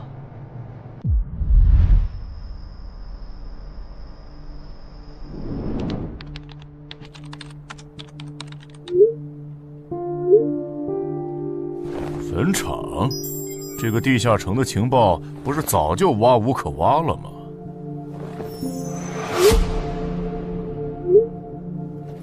这样就可以了。你确定？5级地下城的首通奖励对普通人来说不算什么，但对6到10级的通缉犯来说那就不一样了。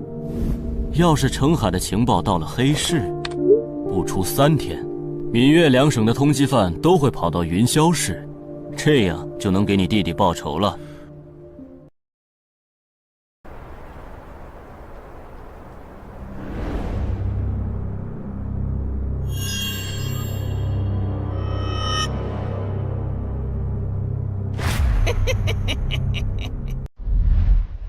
我的个人信息要3天后才能录入官方的冒险者系统吗？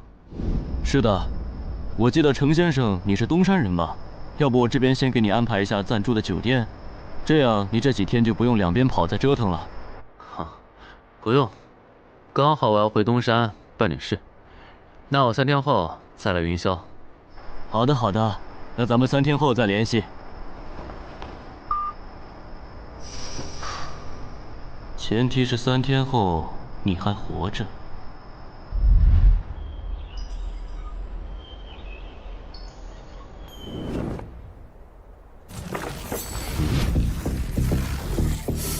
几天没见，怎么感觉这个地下城入口变得更大了？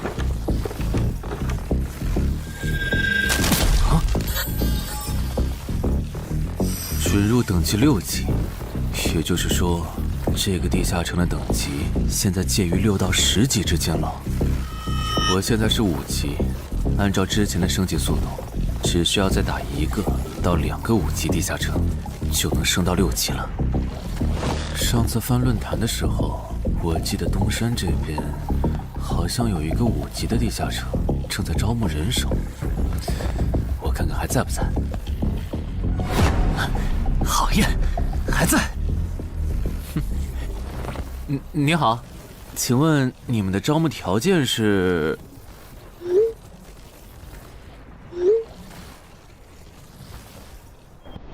黑市金币？你问这个干嘛？我闲着没事翻论坛，发现论坛上的冒险者彼此之间做交易时，使用的货币不是现金。冒险者之间做交易，除了用地下城入口和掉落物，就是用黑市金币当货币。黑市金币有什么特殊之处吗？为什么不能用现金交易？黑市金币是挑战10级以上地下城的主要收获。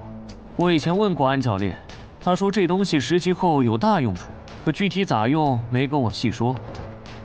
原来如此。对了，等级没到10级的冒险者，一般是从哪儿弄到黑市金币的？我也想搞一些。新手的话，你可以试试把不用的掉落物拿到鬼市去卖。你要卖吗？要的话，我晚上可以带你去东山的鬼市。要，谢谢徐哥。东山这边的鬼市只有每周一的凌晨2点到4点有。你别看这边人很多，实际上只有1/10是冒险者，甚至更少。这些摊贩也是卖的东西真真假假，很容易上当受骗。听起来有点像古玩市场。差不多吧。总而言之，东西先别急着卖，多转转，弄清楚物价后再卖东西。我这边还有点事，就不陪你继续逛了。好的。看不出他这人还怪好的。好了，到我来扫荡了。小哥，来看看这件，可都是宝贝啊！瞧一瞧，看一看喽！精品装备，仅此一天，价高者得。小哥，来看看我的矿石啊！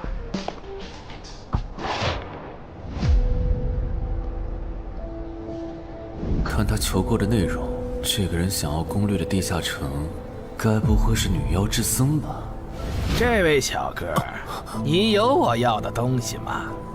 如果是对付女妖的话，口琴和长剑应该可以。有啊，你打算以什么价格收？我得先看看货，货好，价格都好说。要看货，你得等我半个小时，我回家拿去。那你得快点，如果在这期间有别人卖我要的东西了，我可就不收了。知道了，都在这里了。这个口琴确实可以吸引女妖，我可以给你6枚黑市金币。Nice。至于这把剑，这剑携带圣化属性，对邪恶生物伤害加2点，能够有效攻击女妖。哦，有点意思。爷呀，你这把剑我可以给你8枚黑市金币，咱们加个微信吧。之后我这边如果再有需要，交易起来也方便。好啊，加好了。慢走啊！赚大发了。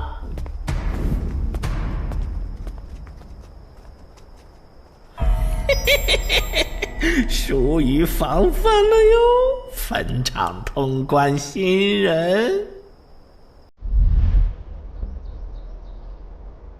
唉，都过去1个多小时了，那个叫四海为家的怎么还没来？算了，不等了。各位新老朋友，大家好，我是5级哥布林地穴地下城的入口拥有者搬砖小 C。我左手边这位是协会冒险者林女士。哟，本次攻略已在官方备案，大家可以不用担心秃鹫的问题。这边的3位大叔和我组队过3次，是实力和人品都很过硬的老手。这小子怎么每次都这么墨迹？然后是本次行动的金主，目前还是普通人的王老板。大家好，鄙人姓王，是东山地产的经营者。最后是新朋友，爱写作的东山市民，和今天也很闲鱼呢。他们都是3级以上，可以胜任后援工作。大家好。怎么这些人都喜欢在公园集合呀？上次的师傅秃鹫事件后，我都快对公园有心理阴影。大家都互相认识了，接下来请随我前往哥布林地穴的入口所在地吧。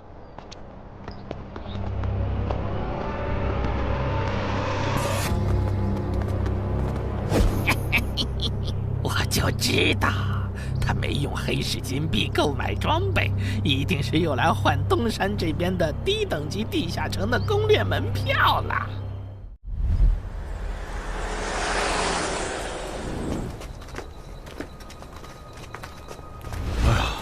那个，还要走多久啊？啊，快了，入口就在前面。小森，这入口你是怎么发现的？这也太偏了。不是我发现的，是本地的一位驴友发现，然后卖给我的。真的假的？这年头还有发现地下城入口以后自己不攻略，反而拿去换钱的傻子？因为哥布林地穴对新手来说太难了，当时发现这个入口的驴友不止1个，但最后完成脱离任务活下来的就只剩下1个人了。人家已经是冒险者了，这地下城在开放期又攻不下来，还不如卖了，换点能用的东西。剩下的钱分给死去同伴的家属，这选择挺合理的呀，不是吗？合理是合理，但我觉得事情应该没那么简单。喂，你这人真是的，咱们都合作好几次了，你还怀疑我？到了，形状、颜色、大小完全一致。没错，这个就是5级的地下城，风险评估过了，可以进。讨厌。这一下你放心了吧？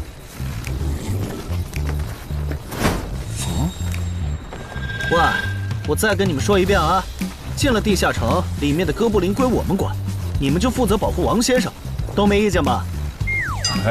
我这200斤肉就交给2位了。脱离任务呢？通关任务大家都一样，但如果我的脱离任务是狩猎哥布林，那我们会优先满足你的脱离任务，然后再考虑通关。这么容易就能拿到通关奖励，那我更没意见了。我也是。你们脱离任务是什么？杀死2只哥布林。哦，我的也是。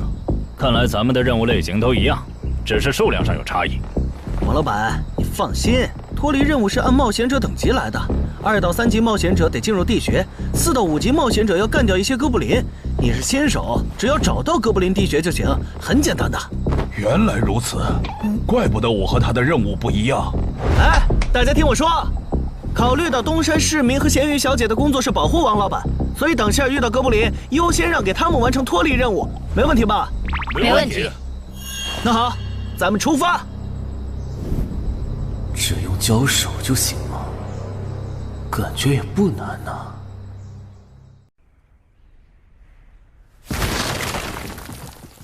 这个你不要吗？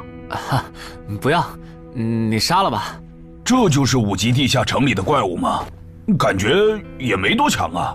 那是因为现在遇到的都是小怪，真正难搞的 BOSS， 得深入地穴以后才能遇到。一般情况下，哥布林地穴的 BOSS 哥布林勇士得3、5个老手一起上才能干掉。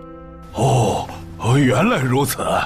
那如果这个地穴里有2只甚至更多的哥布林勇士，咱们能对付得了吗？那肯定是对付不了的。不过一个哥布林部落只会诞生1只哥布林勇士，目前全球就1对冒险者遇过双胞胎哥布林勇士，这种小概率事件咱们肯定碰不上。哦，那我就放心了。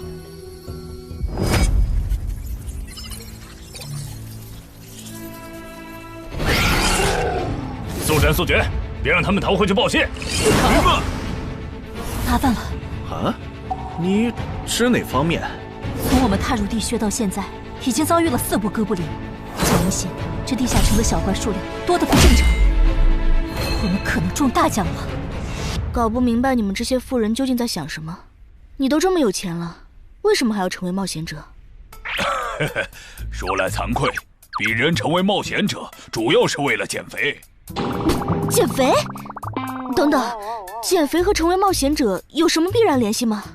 这联系可大了。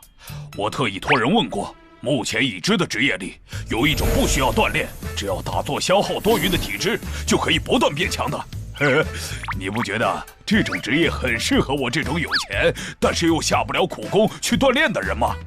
花这么多钱竟然只是为了减肥，你们有钱人的世界真难懂。你们在聊什么？嘿嘿，能让我也加入吗？哎呦，连锁子甲都准备了吗？程先生真专业。你之前进地下城的时候也穿的这一套？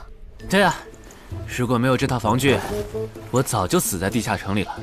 相反，我倒是很不理解，你们为什么不穿防具？搞定，换班了，下一波哥布林你们处理。行，接下来我们负责打头阵。评分机制，你不知道吗？在地下城内借助的外力越小，完成任务后得到的结算评级就越高。原来还有这种设定吗？我说你的脱离任务咋比我简单？原来是靠全副武装过了地下城。我看你到现在也没有几个有用称号，说白了，你就基础属性等级高些，跟新人比也强不到哪儿去。其实难搞。虽然知道野队不靠谱，但是没想到会这么不靠谱。8人组里竟然有2个新手要保护。你们3个等会儿再聊。拦路的哥布林小队已经清理掉了，可以继续前进了。好的。怎么有3个岔路？正常的5级地穴不是最多只有2个吗？看来我之前的担忧没错，咱们遇到了 bug。这是还不能透露给大众的地下城情报。平均每50个低等级地下城就会有一次实际挑战难度比当前等级高，甚至高很多的特殊情况，也就是 bug。bug 主要分3种情况，第一种是小怪数量的提升，第2种是 BOSS 数量的提升，第3种是 BOSS 强度的提升。比如我们现在遇到的，按照他这个说法，就很接近第1种。我之前经历的地下城，好像多多少少都有点问题。请问，出现 bug 的地下城，结算奖励会比平时多吗？这个要看地下城的实际攻略难度提升了多少。听说运气好，能出14、15级冒险者都眼馋的宝贝。所以，我们如果继续深入，可能会遭遇更多的哥布林。是的。听起来有点危险呢。要不这次就算了，咱们回去吧。反正我也成为冒险者了。不能回。这个地穴的哥布林数量虽然变多了，但 BOSS 的强度没变化呀。我们只要把 BOSS 解决了不就行了？只要速战速决，在大多数哥布林发现我们之前，找到并杀死这个地下城的 BOSS， 其实和正常通关没多大区别。BOSS 的强度没变化，只是你的猜测。要是 BOSS 强度大幅提高，无法快速击杀，等他的援兵一来，咱恐怕就得被困死在这地下城了。所以就要放弃啊？这点风险都不肯担，那还不如尽早转职当后勤算了。这是一点风险，情报不足就去挑战等级比自己高的地下城，简直就是找死。那个，要不这样好了，咱们举手表决，想要继续的留下，想退出的就原路返回。这主意行啊，2不耽误。来去自如，这你满意了吧？现在开始举手表决，要留下的举手。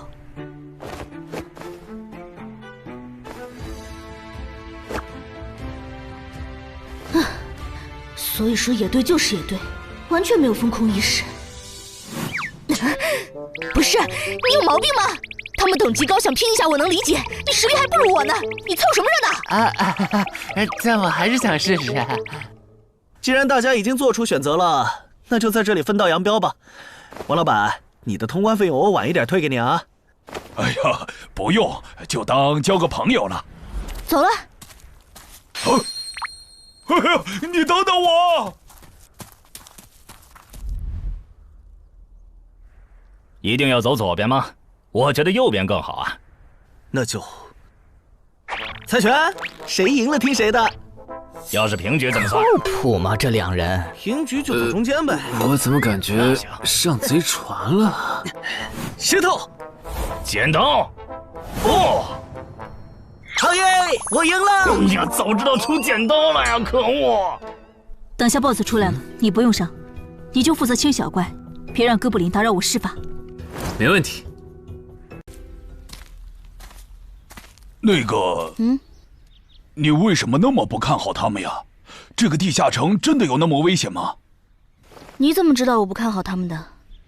啊，我毕竟是做生意的嘛，基本的察言观色还是会的，所以，我选择退出主要是因为这个称号，它的效果是为佩戴者指出前方的危险。之前的地穴，我就靠它发现地穴深处有俩能要我命的家伙。我听了官方冒险者给的消息，我认为这个入门级地下城是少见的双 BOSS 地下城。一般单 BOSS 地下城要3到5个同等级冒险者才能打通，那双 BOSS 的话，咱们这点人肯定不行。你信不信？我要是跟他们把话说开了，明天情报商人那儿就会有我和我这称号的情报。为啥要我牺牲自己的利益去拦着他们作死？大家又不熟。再说了，作为临时队友，我在保证自己安全的情况下，都尽力劝他们了。不听那是他们的事。那你为什么肯和我说这些？你不用担心，我不会害你。你又不在冒险者这行混，没必要为点情报费招惹我这种有潜力的人。说出来也没啥。哦，这样啊。怎么了？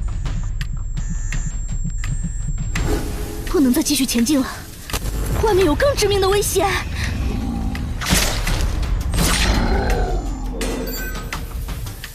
2级速能法术，烈焰爆！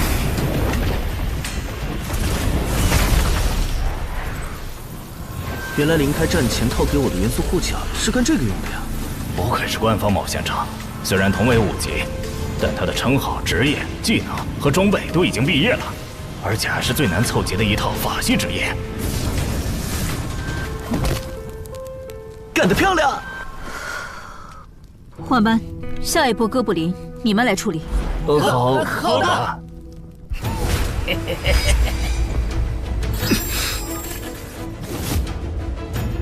啊！你们看，那是不是 BOSS 啊？怎么感觉有点不太一样啊？应该不是吧？这么矮，和哥布林勇士完全不沾边啊！等等，这是……大家小心，这确实是 BOSS， 只不过不是哥布林勇士，是哥布林萨满。给我冲！大家速战速决，在哥布林勇士出现以前结束战斗，不然我们就危险了。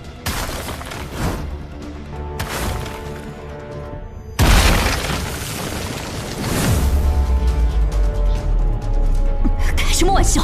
哥布林怎么也开始讲战术了？这个地下城到底发生了什么？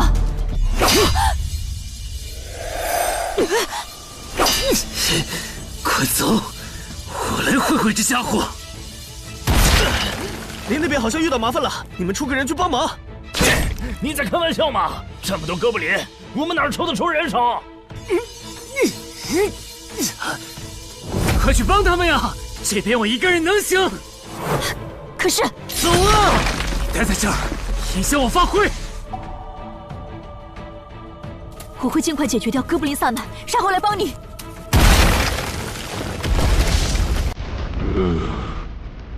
可不，现在没人能打扰我们了。来。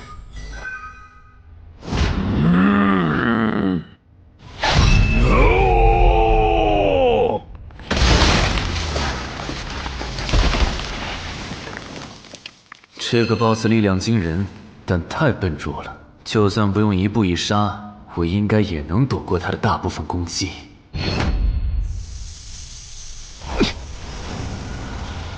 不怕了吗？太简单了。虽然你黄化后的速度和力量涨了，可出招没个计划，反而更容易躲了。所以。这就是5级地下城 BOSS 的强度吗？说实话，有点扫兴。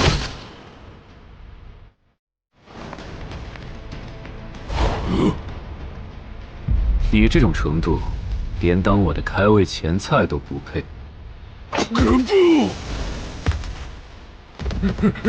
可不！连死战到底的勇气都没有。这样看，我以后不用对5级地下城抱有期待了。这个地穴到底还有多少哥布林啊？再这样下去，我可顶不住了！再用一次那个火焰魔法！你以为我不想吗？这个哥布林萨满一直在用低级法术干扰我施法。等一下，通关任务怎么完成了？我的也是。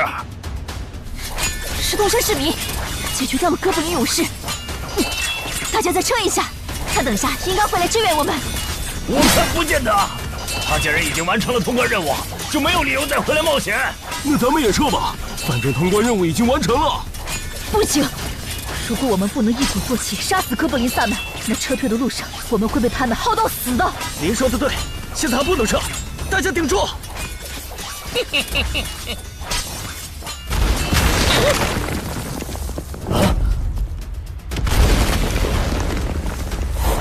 石洞山市民，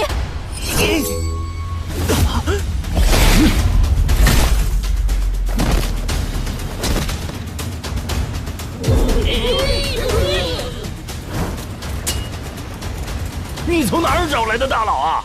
双 BOSS 地下城就被他一个人打穿了？不是我找的。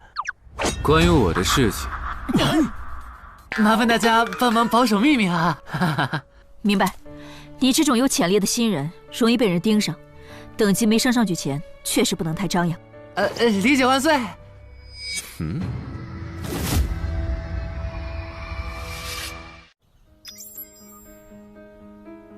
不能出去，外面有更致命的危险。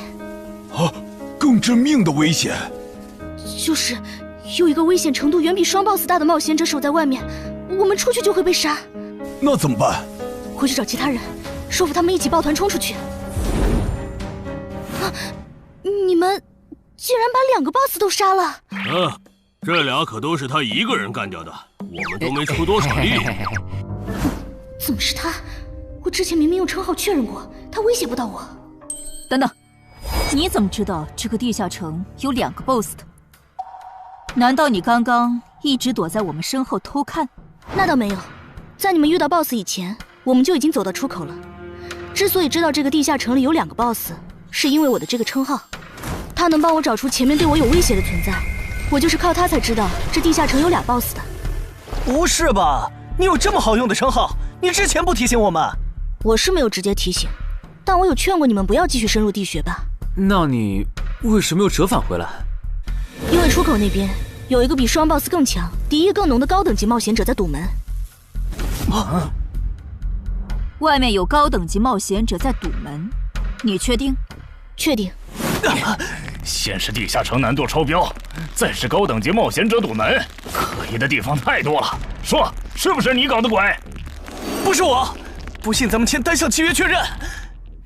等等，堵门的高等级冒险者，不会是那个爽约没来的四海为家吧？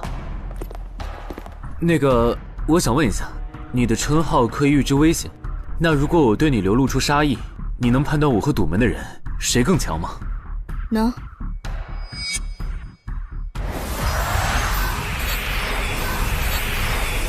现在，我和外面的那个高等级冒险者，谁强？外面的要强一些。明白了。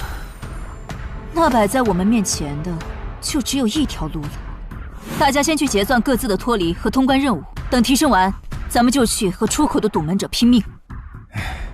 也只能这样了。早知道买这个地下城会出这么多事，我当时就不该手贱。事已至此，后悔也没用了。再说，咱们这么多人，未必打不过。这都多久了，怎么还没人出来？那个通关坟场的小子不会死里边了吧？你有没有兴趣不好意思啊，我想再王老板考虑一下。没想到第一次进入地下城就让你遇到这种事，实在不好意思啊。结算出来了，这次没有掉入史诗级奇物，看来双 BOSS 的地下城难度也远不如坟场啊。感觉下一个地下城可以跳过6级，直接尝试7级了。